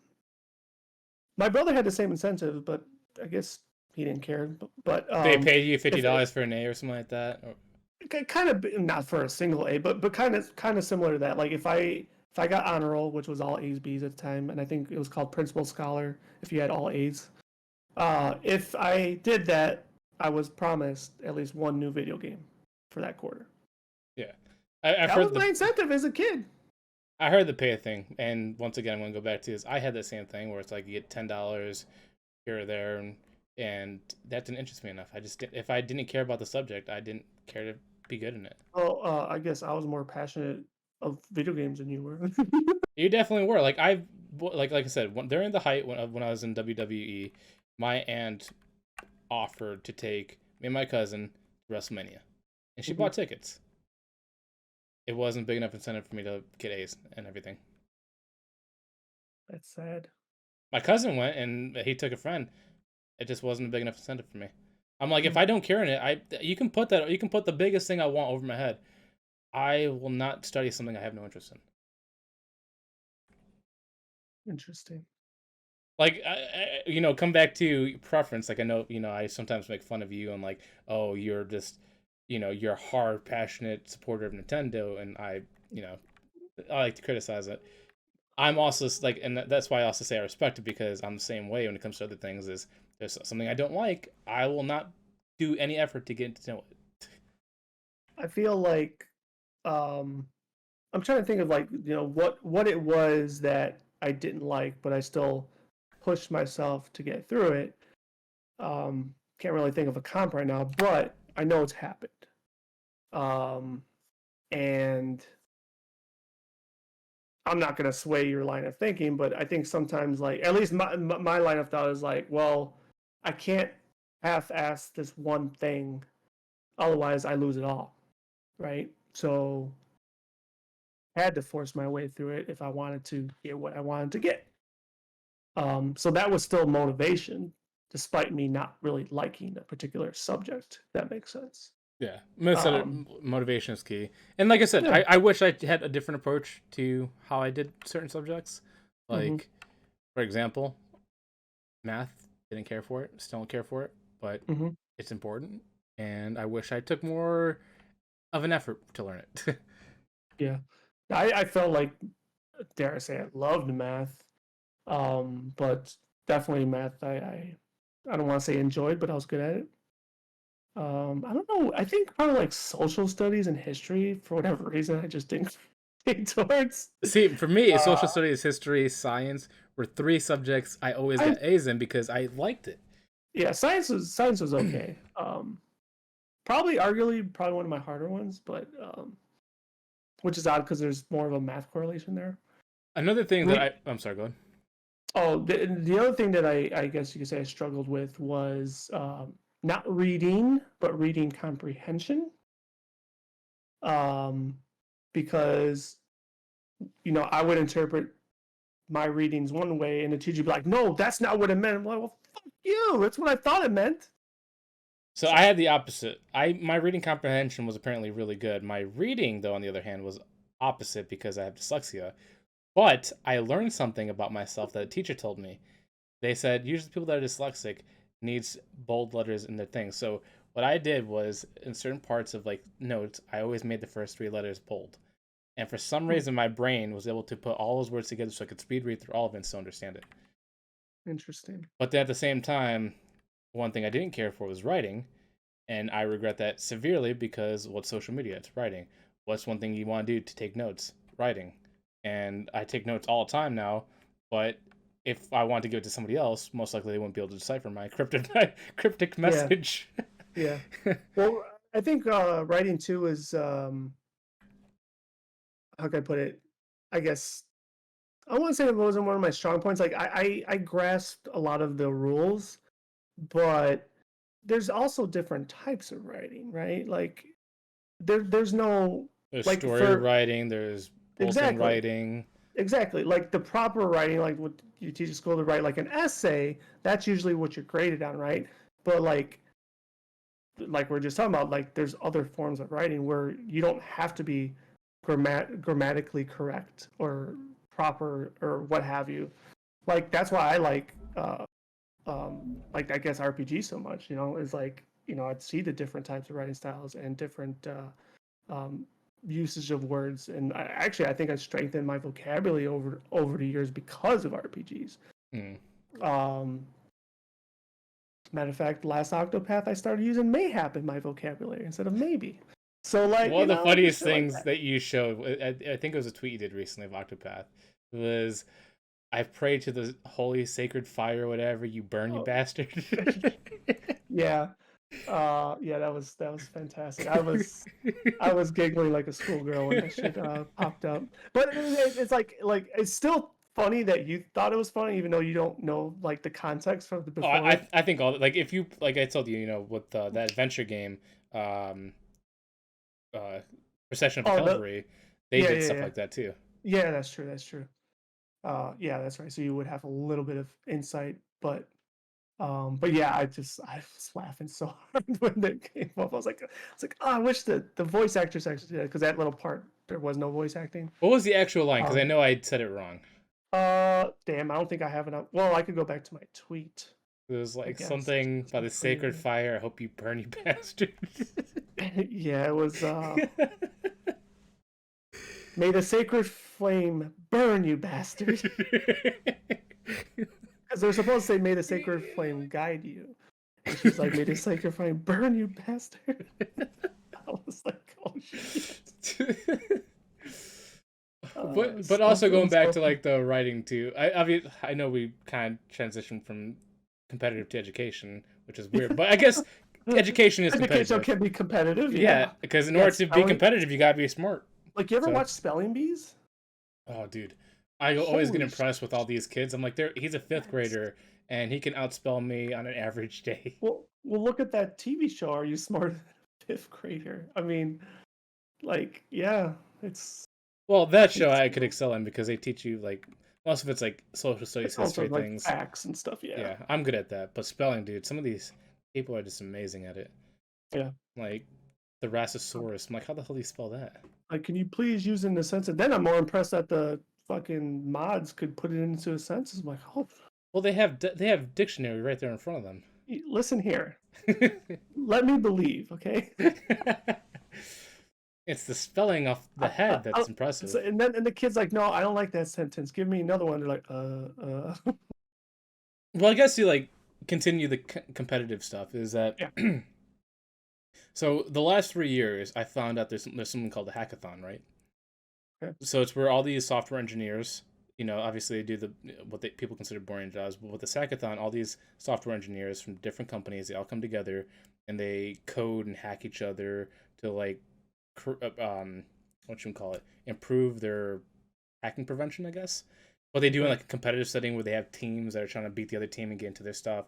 And I just thought it was cool that because of math and coding and understanding and all this stuff, something from education can also turn competitive, and how to basically keep cybersecurity safe, because they're turning this basic understanding into a competitive part where they're always trying to outdo each other and how to out hack each other. And because of them trying to do that once a year, it goes into companies, and they learn these new methods to counteract these new attackers.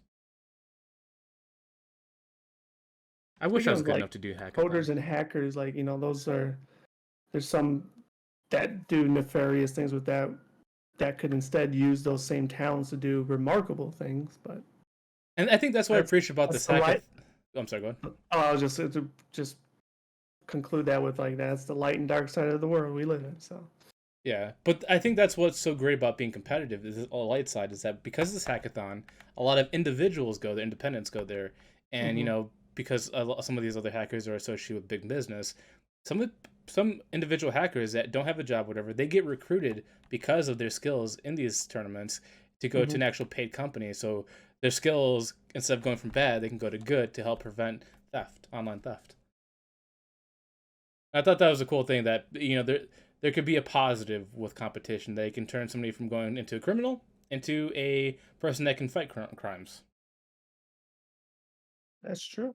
I wonder if there's a way to attend one of these hackathons in real life, because most of them are private.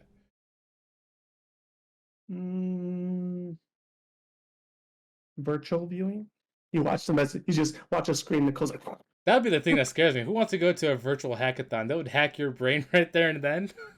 Yeah, you'd probably get a headache.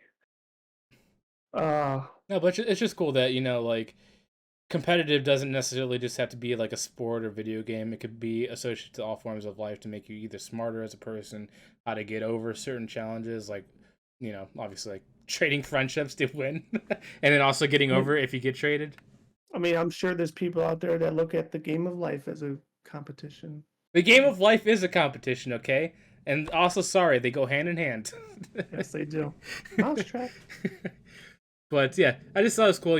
Like getting back into it has made me want to do improve other aspects of myself, and then seeing certain people get discouraged or just completely try to hurt other people because I guess they got the negative mentality of competitive.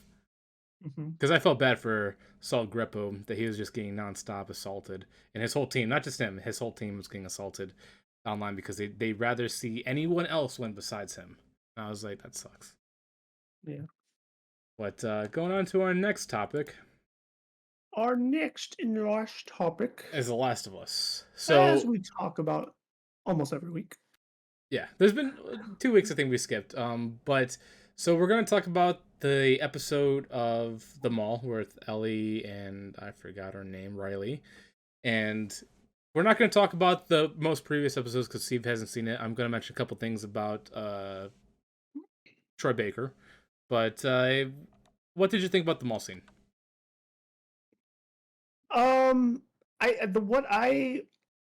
What I liked about it was I felt like I don't know if we want to say for the first time this whole season, maybe even, where I could like put myself in Ellie's shoes and be wowed just like she was in the show.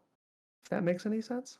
You had a friend you loved, and they said no, they didn't love no, you. No, not all that. You played Mortal Kombat with them, and they said fatality, finish him, and he didn't finish you. He didn't finish you. No. Like it's explicitly like just the whole turning on the lights of the mall, and how like kind of all dropping that was.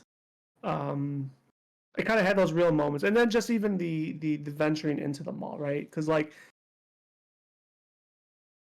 I know you had mentioned in a previous podcast, like you wanted to see more of the environment in the world, and I think that did a good job of it. Um, and I just like the whole correlation of like, when they're passing Victoria's Secret and they're like, oh no, before the Victoria's Secret, like if all the things people would want to steal, and then they show like the Foot Locker, all the shoes are gone, and it's just so funny because like in the real world, when there's looting and rioting, where do they go to first? The fucking shoe store, and it's just like people and their priorities, right? Like it's just, it was so funny. So I enjoyed all that, and then like the carousel part was pretty cool. Um, and yeah, I thought that was really cool. So I think they did the mall scene pretty well because that's pretty much how it happened in the games. What I was slightly disappointed in is that how The Last of Us, the premise is really duality, where you see both sides and how one event can change another event, or how you learn from one event and it makes it better for something else. In the game, like I said, this mall scene is actually a DLC called Remember Us or something like that. I forgot what the title was for the DLC. Mhm. But at the same time, obviously in the DLC, we've seen what you see in the show, Riley and Ellie, how she got bitten and all that stuff, the origins of that. But at the same time, they're doing like a back and forth sequence from present with her and Joel, because you didn't see it now because they kind of changed in the episodes, so I could talk about it. But so what happens is, after all the events that happens, with the main story, Joel comes across some raiders. He gets hurt. Ellie has to take care of Joel, and that's how they get into the mall. And because she's in the mall with Joel, she starts remembering about Riley, and then some events that she does in the past. Then they switch it back to the future and how she does it differently, how she can change it, leading to how she saves Joel. And I'm kind of surprised that they took that saving Joel part out of there and changed into another scene in another episode. So in the game, instead of going to an abandoned house, they actually go to the mall. So that's, dare I say, the only difference. Well, there's also Ellie taking on on these bandits herself, and then also she's, like I said, the emotions of losing Riley and now potentially losing Joel, and she starts doing things different, and eventually ends up saving Joel.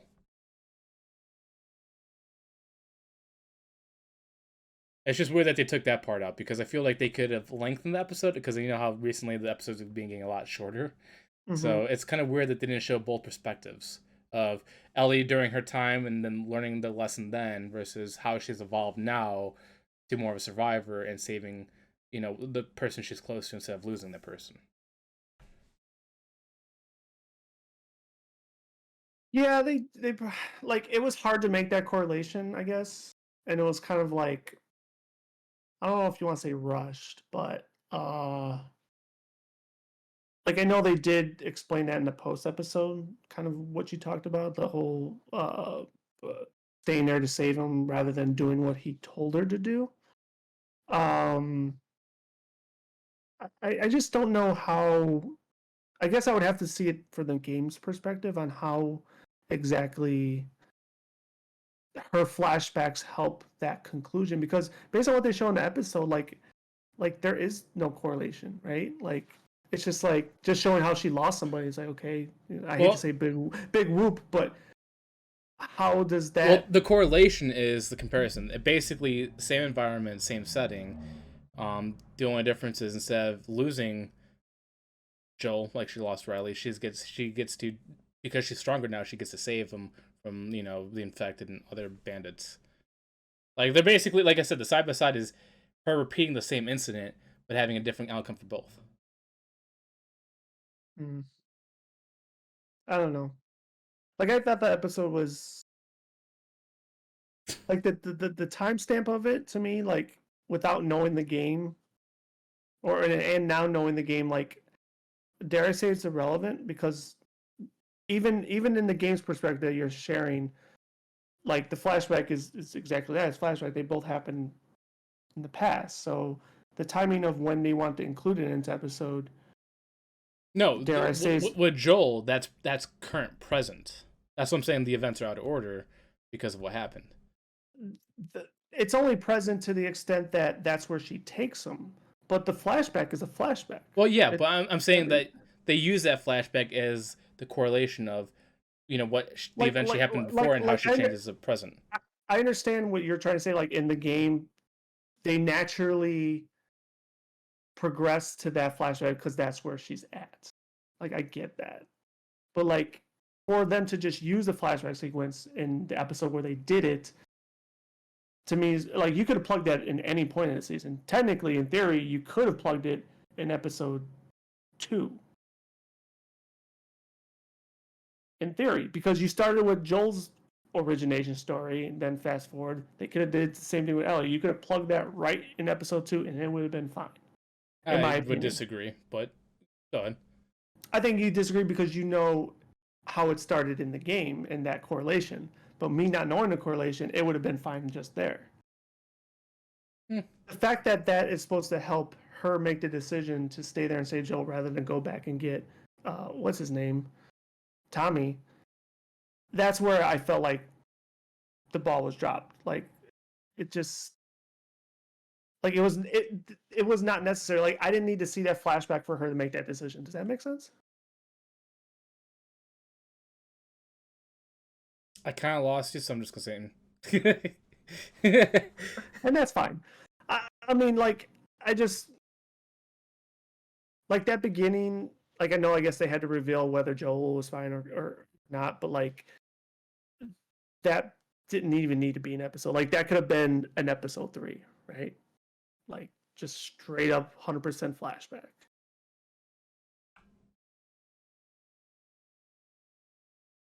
I'm just gonna say difference of opinion on that one. Okay, no, that's fine. But anyways, let's remove all those dynamics, I guess. Just keep it for what the episode was. Like, I just thought like it was by far the best episode as far as like showcasing. Really? No. Just let me finish. I'm not saying the best episode of the season. I'm saying in regards to like the environment and what they like. You finally showed like, I mean, there was other scenes, whatever, that you got that post-apocalyptic, type of setting, but like they just did a really good job with that mall. Like, and then even in the like, because I was kind of curious if any of it was like green screen and stuff, but then in the post episode, like they really showed like that was almost a full, pretty much like fucking scene or whatever. So I thought that was awesome. Plus, like the gaming arcade was obviously really cool from our nerdy standpoint. And just to see the genuine happiness that they had playing a game that, was poster on the wall, which I thought was really... Did they use Mortal Kombat in the real game? That would have been quite odd. Or I can't really remember. It would be cool, but that would also be a little odd. But I thought it's always a little cool because a little hometown flavor, because of Mortal Kombat Midway, that they got the little, the spotlight, so to speak. But yeah, I think so. That's all I have, really. Branch away from my negative is sure. Through the whole show, I've been 100% impressed by Bella Ramsey. Mm-hmm. She has shocked me because at first I was like, I judged the book by its cover. I was like, this is a very interesting casting choice. She doesn't look like her, and I've seen it from other roles, like Game of Thrones, Sherlock. And I'm like, oh man, it's gonna be hard to see in this character. But dude, she's nailed Ellie. Like, she has the mannerism, characteristics, everything down about her except for the look.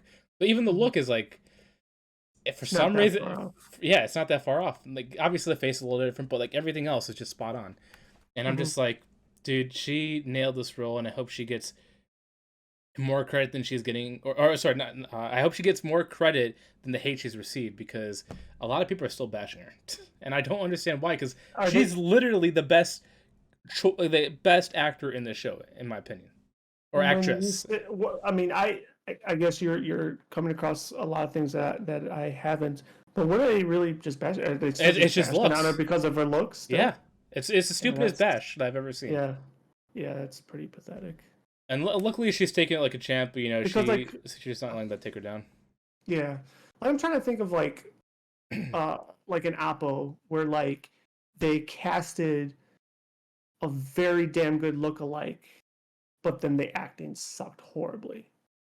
Well, this is the thing though, and like sometimes you're like, you have the actor, just use them. What's her name? I think her name is Ashley Johnson. The actual girl that played Ellie, she kind of still looks like Ellie. Like, obviously, not to get too informative, but like Mhm. with Bella Ramsey, they use something called, I believe, chest compression, where they wrap tape around her to like reduce her top section so she looks younger. They could Mm. technically do that with Ashley because she kind of has a face, she definitely has a voice because she played Ellie in the games, Mhm. and she kind of has the same attitude as well. So I'm like, they could have used her. Obviously, I'm not saying they should replace Bella Ramsey because I think she's doing a phenomenal job, and at this point, keep her because she's that good, in my opinion. But I also feel like besides the stupid hate she's receiving, I think she's also being overshadowed by Pedro Pascal. Yeah, he's definitely obviously flavor of the month, so to speak, in more ways than not. Um, I mean, but like uh, once again, not playing a video game, like I feel like he's still doing good. He's doing okay. Um, I mean, I, and I, that's I like fine. Pedro Pascal. Like I liked him from obviously Mandalorian, Narcos, Triple Frontier, and all this stuff he's been in, Game of Thrones. But as the best actor slash actress, he's not the best, and he's getting more. Well, how do you say it? Rave than Praised. than Hmm. the actual good actress right there. Hmm. And that's what sucks is I just feel like the good actress is being overshadowed. Um, now, now you're saying it because too, like, because I know you were pretty vocal about how they're not using his character in the same, like, I don't, sadistic's probably not the way to use it, but like they're not really using him the same way like that he's using the game, right? Yeah, Like you because in said, the he's game more violent. yes. So does that have an impact on your opinion on his acting because he's not exactly as violent in the show that he's in the game? It half impacts it.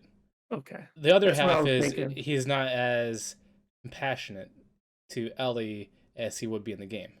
So but this is gonna But that's still, in my opinion, the fault of then the producers, not really him and but his acting. but I think they realized they screwed up because in this next episode, the one you haven't seen, they Mm-hmm. changed that. Interesting. And you get to see. I mean, they don't 100% show Mm-hmm. it, but you get Mm-hmm. a good look at what he's like in the games. Gotcha. Well, I guess the stabbing finally pissed him off.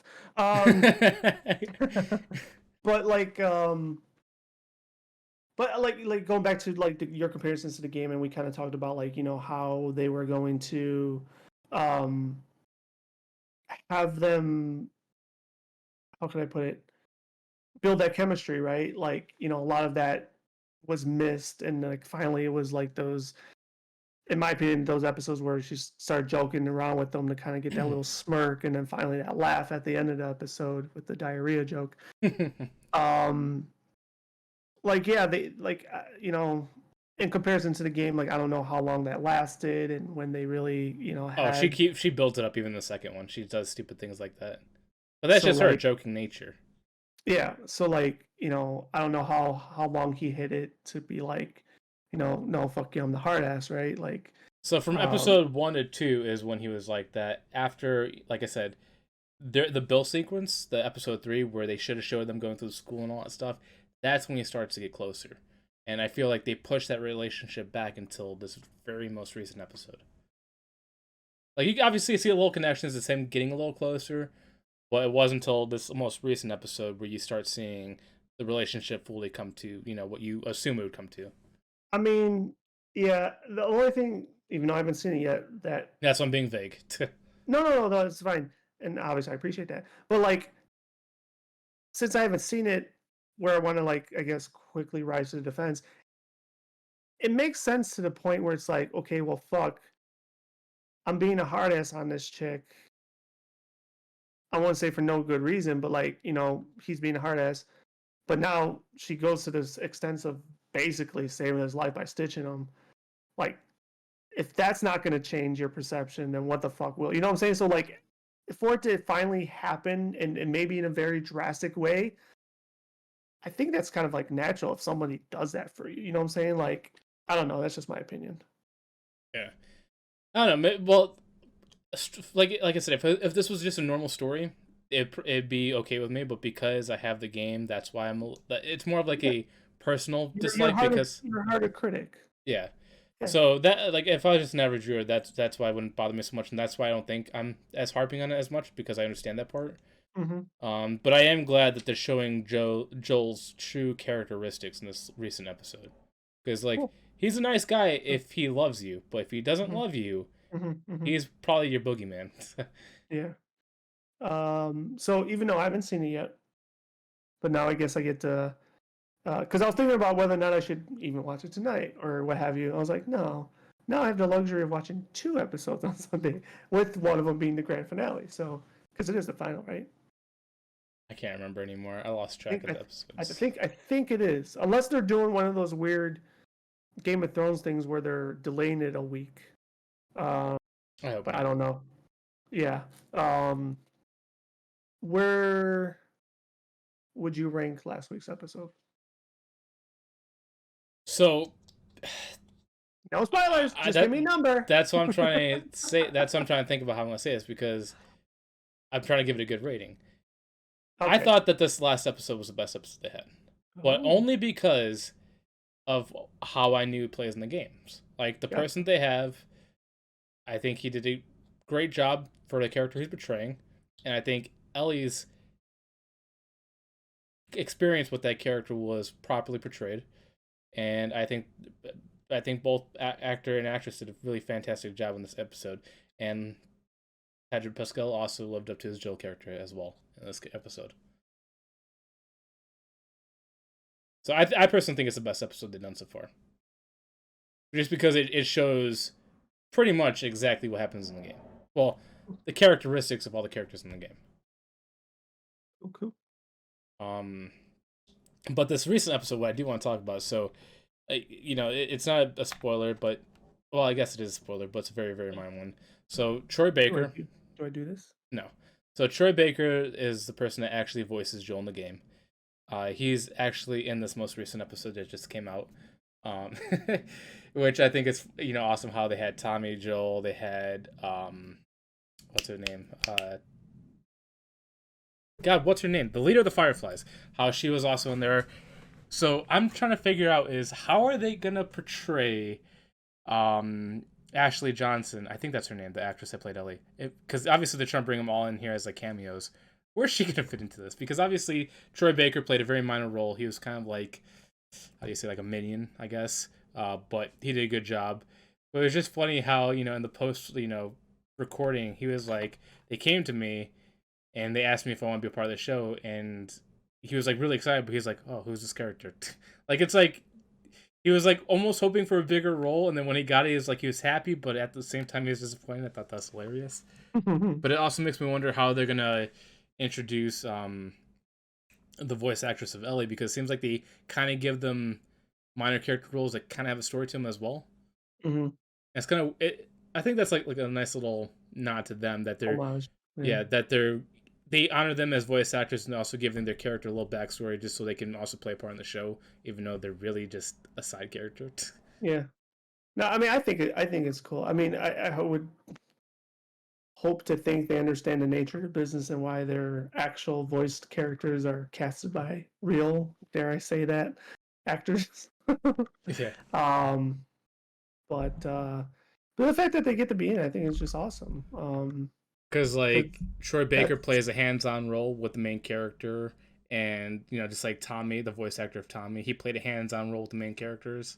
and honestly, like, I mean, I don't recall hearing this come out in any of those post episode things, but I feel like there's reason to believe that, like, while they're on set, they probably even helped the actual, like, Actor and Pascal actress on how to and do it. yeah, yeah, exactly, and gave them a lot of feedback and tips and all that stuff.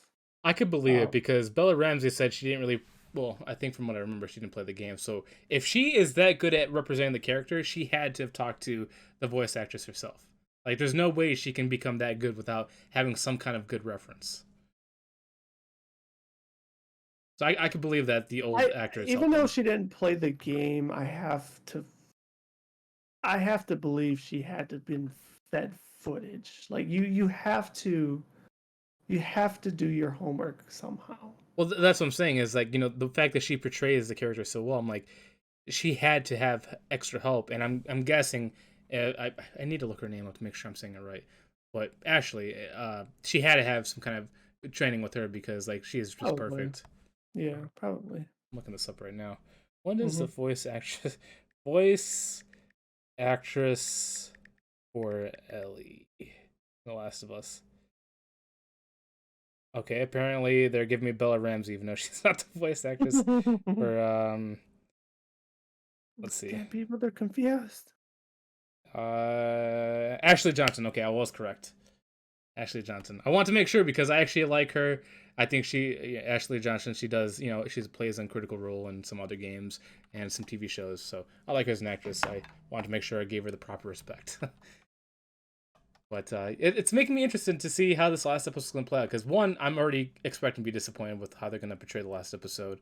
But what I'm hoping they surprise me in is how they bring Ashley Johnson in. So, well, I mean, we'll obviously talk. We'll talk about it next week, but if this is if we are getting a final episode this week, because I haven't checked to see if they're delaying it or not, but yeah, it'll be good to finally put a bow on this and go ham, and and then see what's up next for maybe our weekly episodic show to talk about if we have one. I Also, don't think we let me do. clarify why I'm saying I'm going to be upset. Because, like I said, No, no, I need to clarify. no, Because, no, no, listen, just no. stop saying no and just listen for a second. I'm not spoiling anything. The reason why I'm saying I'm coming into it upset is because I didn't like it in the game. I feel like it was rushing the game, and if it was rushing the game, most likely it's going to be rushing the show. That's why I'm going into it disappointed. Okay. If they shock me, I'll be happy. But if they're gonna do anything closely resembling the game for the last part, I'd be upset because I felt like they should have delved in more into it. We'll find out. That's why I'm making the quick assumption that I'm gonna be disappointed because if I was disappointed with the game, most likely the show's gonna do the same thing. Or not, because that was disappointing you earlier in the season. Yeah, but we'll see. That's why I'm making the quick assumption because this time I'm not just bashing the show, I'm bashing the game in some extent because I feel like there could have been more explanation or more showing, I guess. Understood. But going on from the show, one Yes. little funny thing I seen, and that's gonna go back to Bella Ramsey and Pedro Pascal. I noticed the huge pay difference that they had between them. Like I thought it was like obviously Pedro Pascal is gonna get paid more because he has seniority, he's been in more stuff, he's more. And the penis. Whoops, what the heck happened? Oh. Discord went away. And obviously he's been in just more named shows, but he's getting paid 600,000 per episode. Bella Ramsey's getting paid 70,000 per episode. Mm-hmm, mm-hmm. That's a drastic difference. So I came across it, and I didn't click on it or anything, and I don't know how factual it is.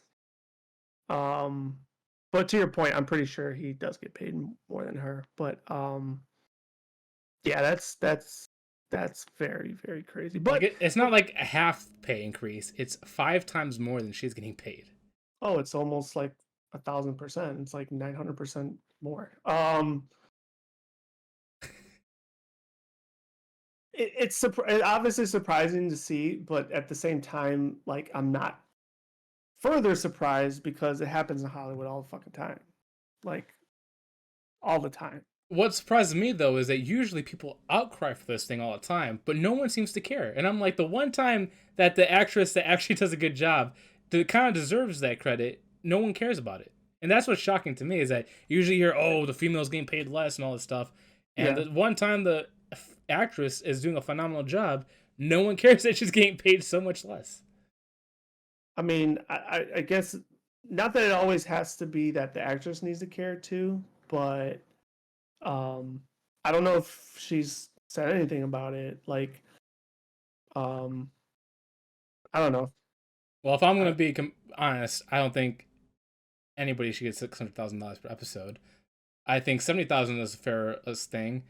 But because like honestly, 70,000 per episode, that's pretty good money for a whole Oh, that's year. good. Yeah, no, yeah, that's fantastic money. But the fact that I'll take it. one of them is getting $600,000 per episode, Yeah, that's really that's. good money for nothing. I mean, you know, as we talk about it all the time, contracts. Although in this case, more it's the agents, right? The agents are the ones working for them, but it leads to contracts. Um, better agent, better negotiate. It'd be funny to learn if they have the same agent, though. That'd be pretty funny. Yeah. But But it was funny seeing the memes. People are like saying, like I was complaining about, where the infected are, where the scene is, and people are making memes about the budget went to Pedro Pascal. probably did.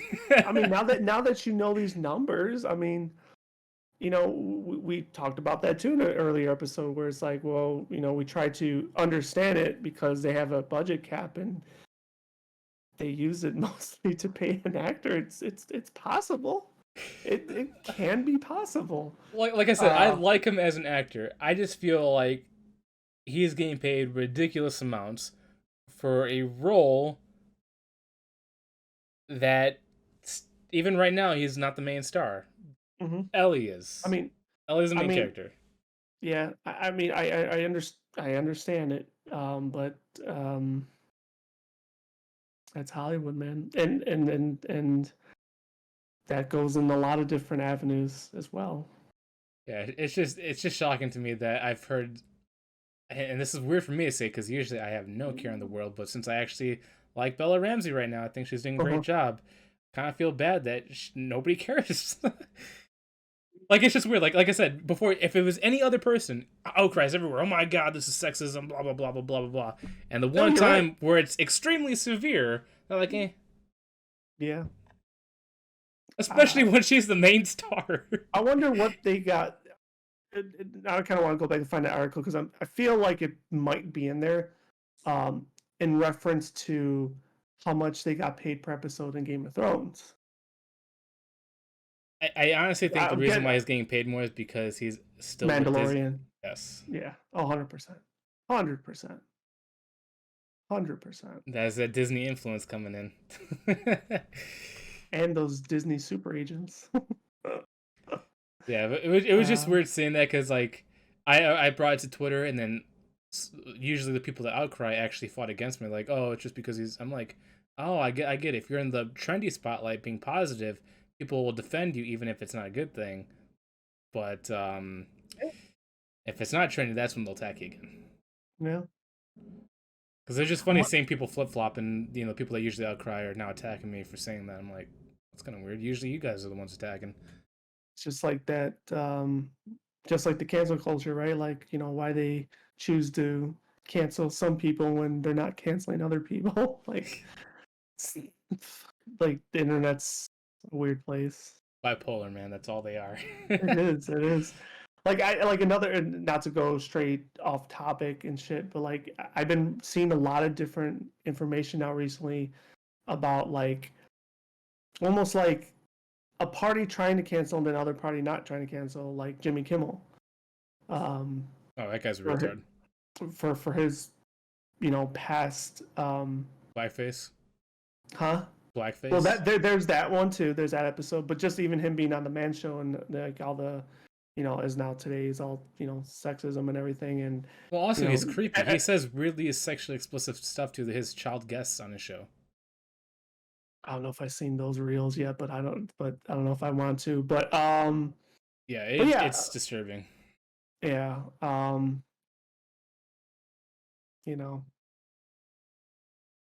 No one is 100% clean and righteous in this world, but when you're out there in the public eye like that, and I have an own nightly TV show, like, you might want to probably be a little bit more cleaner. Yeah, it's just weird. So, like I said, I'm not when I say the difference between Pedro Pascal, like I'm not dislike him as an actor because I like him, like I said. But in your personal experience, who has the better acting in this show? Pedro Pascal or Bella Ramsey? Like who have you liked as a character better? If I'm being honest, I don't really like either one of them. You don't. I don't, and I don't want to say Pascal just to go against you. I just I just don't, and I don't know if that's because I can't compare it to the game like you are, so I can't be like, oh, I know this one is doing a better job because I don't have that. Um, Well, that's what I'm asking because as a person that hasn't seen it, you're just going yeah, off of what you see on TV. What you exactly. liking? Like I don't want to say Ellie's annoying. She's not annoying to me, but like I know she's still a kid, but like there's part of me is like there's a lack of continuity with her. Um, and with Joel there is. Um, so like that's the reason why I would side more to that. And it's like I said, it's not that she annoys me, but I don't know. It's funny as a character. I liked her in the first game. The second game, I hated her. Interesting. Like And like the like person they're like gonna like introduce later, I like more. like there's been some like wholesome parts with it, like especially the one with the kid, right? Like there's some nice parts in there that kind of but then like the joking part and shit, like she comes off like she has a large like I said, this is part of continuity to me. Like she comes off mature and like I don't want to say all knowing, but like an understanding of the world she's in and how she needs to kind of condone herself. And then there's other parts where like, you know, she's like somewhat nonchalant and like childish, even though we know she's a child. But I don't know. I guess I just don't like it. Like uh, you know, whatever. Okay, so you talked about your feelings on the character, but what about Yeah. acting as those characters? Who do you think has done a better job? Well, if we want to go straight acting, because it supports the breaking of continuity, because now it's showing actual spectrum, it would be Ellie. Um, um, because Joel is more like, dare I say, one dimensional and monotone, but like I said, with reason, Mm. because he has to be.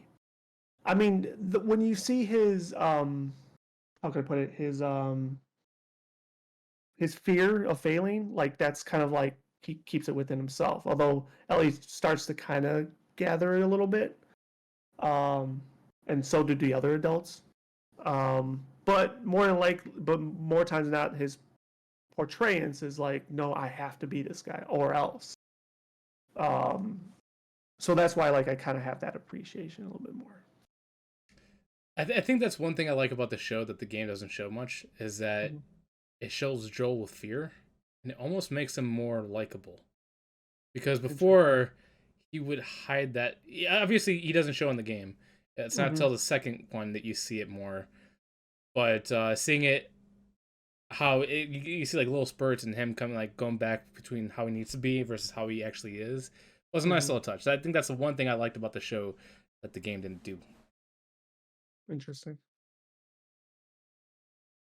Interesting. But I think that's all I have to say about The Last of Us. This most recent episode, the one you haven't seen, is my Yeah. favorite episode because I think Okay. everyone around the board did a fantastic job. Cool. And I think you'll like it because it's just good. Because you like it. It's just good. No, no. No, I mean, I think I probably will, and especially if it's now learning your favorite, because I seem to like a lot of it when you didn't. So if you liked it, then that's a good sign. Well, Um, I think it amplifies all the parts you like into just a mhm. more, in my opinion, cohesive episode. Cool. But yeah, Fantastico. Um, but yeah, other than that and the pay, you said no more thoughts. I don't know if I have any other thoughts. I really can't wait for the next episode because I really want to see if they're gonna introduce someone in this next episode or if they're gonna They completely kind of, wait for season two. yeah, I would say cliffhanger it. Yeah, because it'd be interesting to like see who they're. Like I said, Well, I think uh, I'm gonna, I'm gonna go on a limb and say no. they won't cliffhanger it. And the reason why is because they were probably not, or I think we know they weren't guaranteed or promised a second season. So, Well, I mean, we know they are now, but I'm saying at the time of development. So why would you cliffhanger if you don't know if you're guaranteed a second season? so this is what I'm thinking. Only because I've heard that they already casted the person that is going to be a character in the next part, and so I'm like, if they already cast them, I think I'm more interested in who they're casting for that character and seeing Mm, how they're gonna come onto the screen and if they're gonna gotcha. portray it correctly. Because like I said, I was harsh on Bella when she was Hmm. cast as Ellie. Hmm. I want to give this new person a try with this other character, Gotcha. and I hope they show up because this is like the best time to do it. Okay. Okay. We shall see, and then yeah, then we could go balls to the wall with our conversation then. Yeah, dude. Too bad that you live far away because I would want to watch this for when I say far away, 45, 50 minutes away. That's too long of a drive for me. That's right, you do. Yeah, I keep thinking like you're like Chris's distance or something. Yeah. If you were closer, like you were before, I'd be like, we need to watch this last episode. But because I like live once. Or maybe we could even do like a stream where we're like obviously streaming our reaction because people do watch parties all the time, and then Hmm. we just tell them to watch the episode at the same time we do, and then we just talk about it. Well, obviously we're quiet during the episode, but then afterwards we get really chatty. Yeah, I just I don't know. All I right, well usually watch it. I'll be I chatty to usually myself. watch it in the nude, All right. All right, well, I think that's it for me. I have nothing more to add to The Last of Us. Just shocked at how big the pay was. Bella, if you ever hear this, I'm on your side on this one. um, unless she's not making a big deal about it, but Oh, she's not. Like I said, I think this is why I like her as an actress is that she does good work, but she is more humble and grounded about herself. And that's weird I to see mean, for a young person. yeah, that's true. I was just about to say that is because, like, I mean, she is only 21, right? Is she only 21 exactly or 23? Uh, I don't even. Let me look. I thought she was younger than that. No, How old is. pretty sure she's either 21 or 23. I don't She's know why. 19. What? Oh shit. Okay, never mind then. According to Sorry. this, if you see on screen, she's 19 Yeah, years old. interesting. Okay, well then. But She's yeah, really with young. that said, to be not carrying, I mean, that I think that maybe says to her support system around, it's like, look, you're not getting paid right now, but 20 years, you're gonna get that Pedro Pascal money. Yeah. And So it's I funny that mean, you say that because like a support group is definitely needed. Like good parents, they obviously want to push you to excel, but also keep you grounded. Like I think that's why, like even though I don't like Justin Bieber, well, I shouldn't say I don't like him. I don't care for his music. It's not for me. But he did really well in his younger years because his mom held him down. Like his mom kept him level-headed and grounded for the majority of his younger life until he got to a certain age, and he was like, and she was like, "Go ahead, express yourself, be free." And I think that maybe right, that's what Bella has. be the douchebag you were meant to be. Like there's certain child stars like for example Drew Barrymore. I love her as an actress, but in her younger years she went through a lot of trouble because she got exposed at an early age. She didn't have the best support system and eventually ended up in or drugs. or you could have the support system that totally. Oh, like Bill Cosby. No, I was gonna say Britney Spears. Oh jeez. That pretty Leave much pimps Britney you. alone. That pretty much pimps you in the open public. Leave Britney alone. Don't do it. I But love that meme yeah, so much.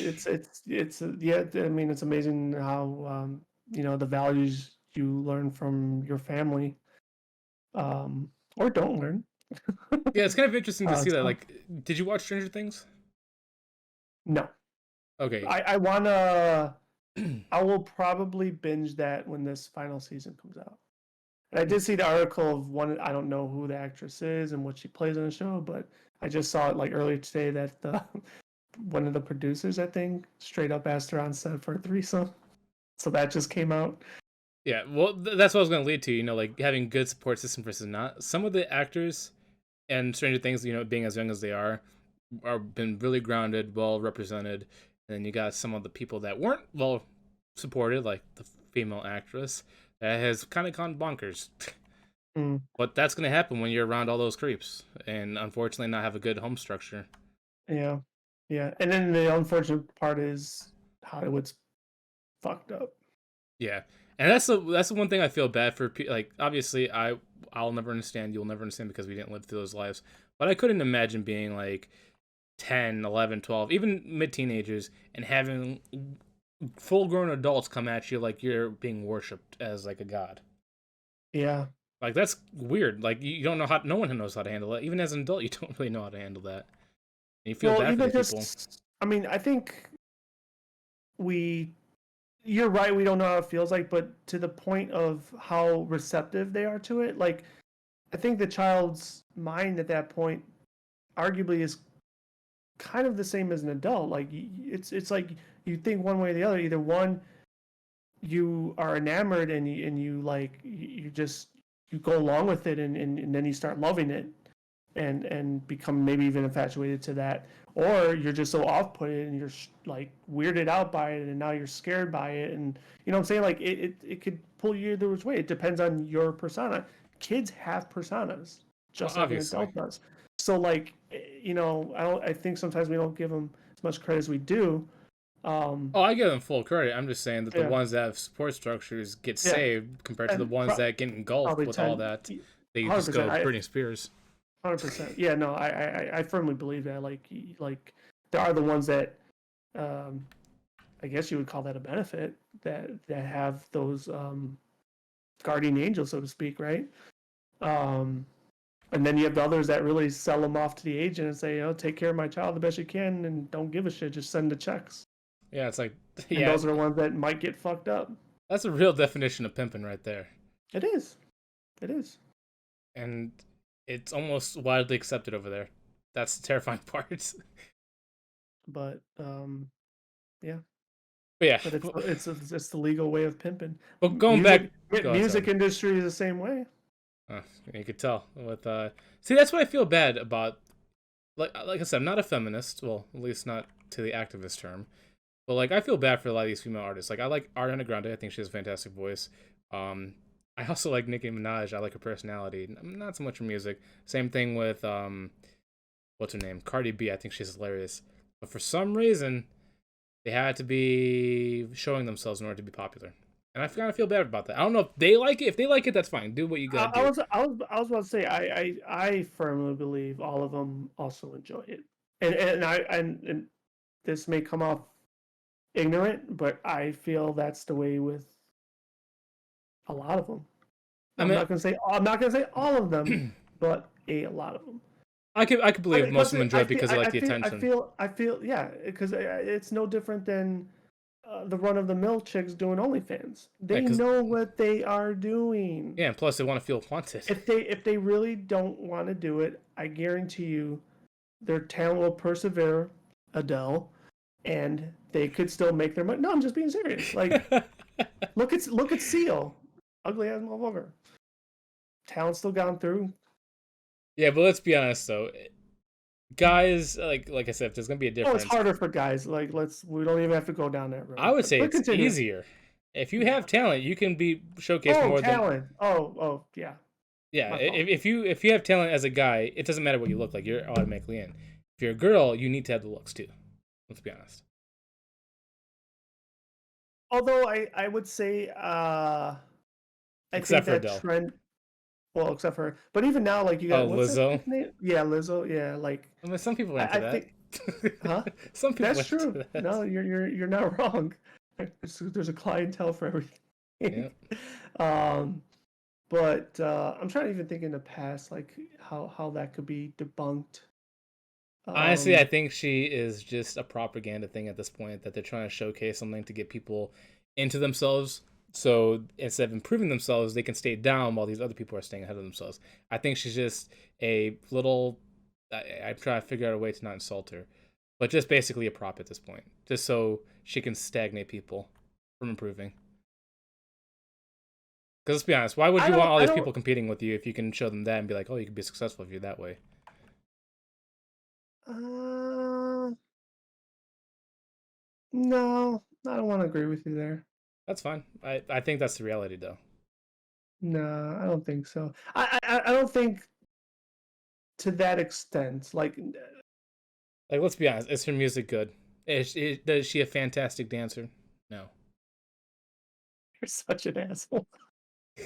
That's fine. I'm not saying anything bad about Look, Lizzo. Like she's for, probably a for, fantastic person. Good for her putting herself out there. I'm just saying she's I, being used as a prop. I'm not a fan of her music because it's not my cup of tea. I've heard a lot worse music. I think her music is fun. I haven't watched one music video of her. Probably Oh, the reason why. But um, I'm gonna make a proclamation. I think her music's better than Lady Gaga's. I said it. I said it, and I meant it. ladies and gentlemen, the real Shiesty is being impersonated by someone we do not know, and I do not associate with them. What's that disclaimer a lot of people put on their like profiles, like my They do not represent my views, my company's views, or whatever. yeah, something like that. My views are my own and my representation and not for the company I work for or some shit like that. Yeah. Anyway. We are polar opposites on many things. That's a bold statement, Cotton, and I want to get that framed. Oh man. Lizzo's better than Lady Gaga. Yep. I said it and I meant it. I just applaud you for the audacity. Good for you, buddy. I wish I had that confidence. Oh, man. Oh. I didn't say more talented. I just said her music's better. That's still, man. That's like you're reaching to other galaxies on that one. Because I will say Lady Gaga, at least I haven't heard Lizzo do like an acapella or anything, but I mean, I know Lady Gaga can sing. She can sing natural. She can sing unnatural. She can play instrument. I meant like I'm not a Lady Gaga writer, but the album produced music, I don't care for her shit. One bit. Matter of fact, it's quite irritating. I am absolutely shooketh right now. I won't go as far as saying nails on a chalkboard, but quite close. Oof. I don't even know you at this point. I don't know why. I just envision you putting up a meme like "Let them cook." They just have like fire going on your screen right now. wait, let them cook. We'll get somewhere. They're getting to the boiling point at this. Oh man.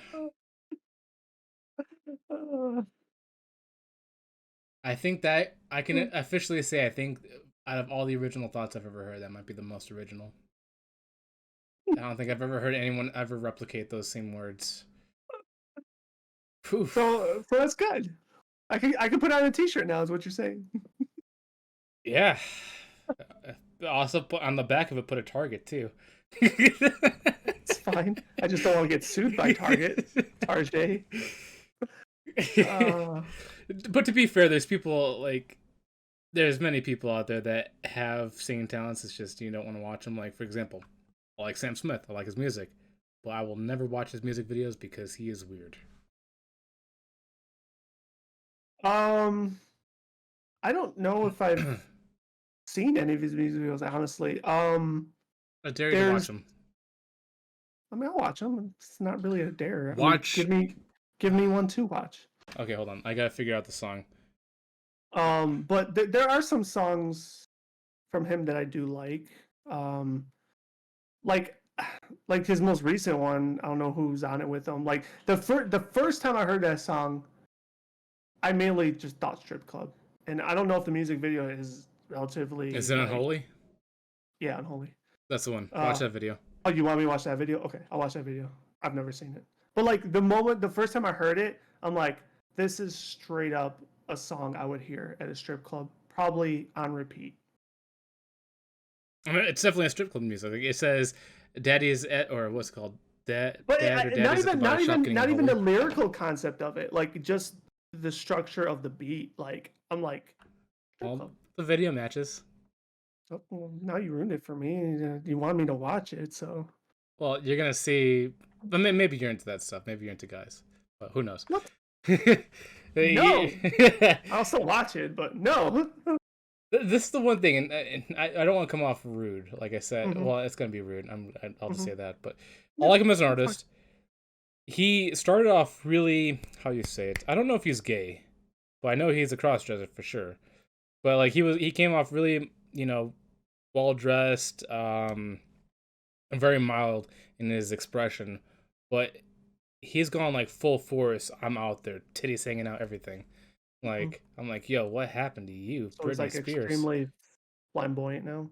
Oh yeah, well to a point where it's like you might have some issues now. Like, there's Mhm. there's a difference between expressing yourself and Kind then of being like a creepy expressing. I don't know if people think he's creepy, but kind of like what Little Nas X did. Oh, he's creepy. Well, I agree, but I'm just saying like Yeah, like he um went from like mild to yeah, extreme in a short yeah, time. the moment he like came out gay with that assistance of Miley Cyrus, that's when he went like full flamboyant mode. Yeah, and it wasn't just like full; it was full times million. Like Yeah, he was out there, yeah, blood and shoes and all that stuff. yeah. Yeah, that's what Sam Smith kind of went. Um, fuck. What else did I want to say? Damn it, I lost my train of thought. And went into their flamboyancy. Huh? It got lost in their flamboyancy. Yeah, Now it's in the body shop doing something unholy. yeah. Anyway, that wraps up the for episode 27. I feel bad for people Uh, that actually listen to the people that still stick around. Man, you guys are. If you guys are expecting structure, I don't think you're ever gonna get that. We're just going off the walls every single time. Hey, that's what we do. If should be a reason why we should be number one. No, but in all honesty, for all the topics that we discussed today, please feel free, and we implore you to leave comments and tell us your thoughts on any of our topics today, explicitly on Sam Smith's flamboyancy. Um, Also, if you see any episodes missing, please let us know because I'm trying to track down all the missing episodes, mostly on Spotify right now. So if you see something missing, most likely I'm trying to work on it. But if something else goes missing, please let me know because I'll try getting it back on. Ooh, Because someone's all that. Thanosing our episodes. I need to find out who's doing it and why they're doing it. Because I feel like we're not controversial. Controversial. That's what I'm looking for. Yeah, I don't know. And even if we were, aren't other fucking podcasts controversial? Well, we're not sponsored or agent by those people. That's why. Oh, well. If we're not with the machine, you can't say anything against it. Damn that machine. Anyway, we hope you enjoyed this one. We love you. And Elizabeth and Lady Gaga. Mario. Peace.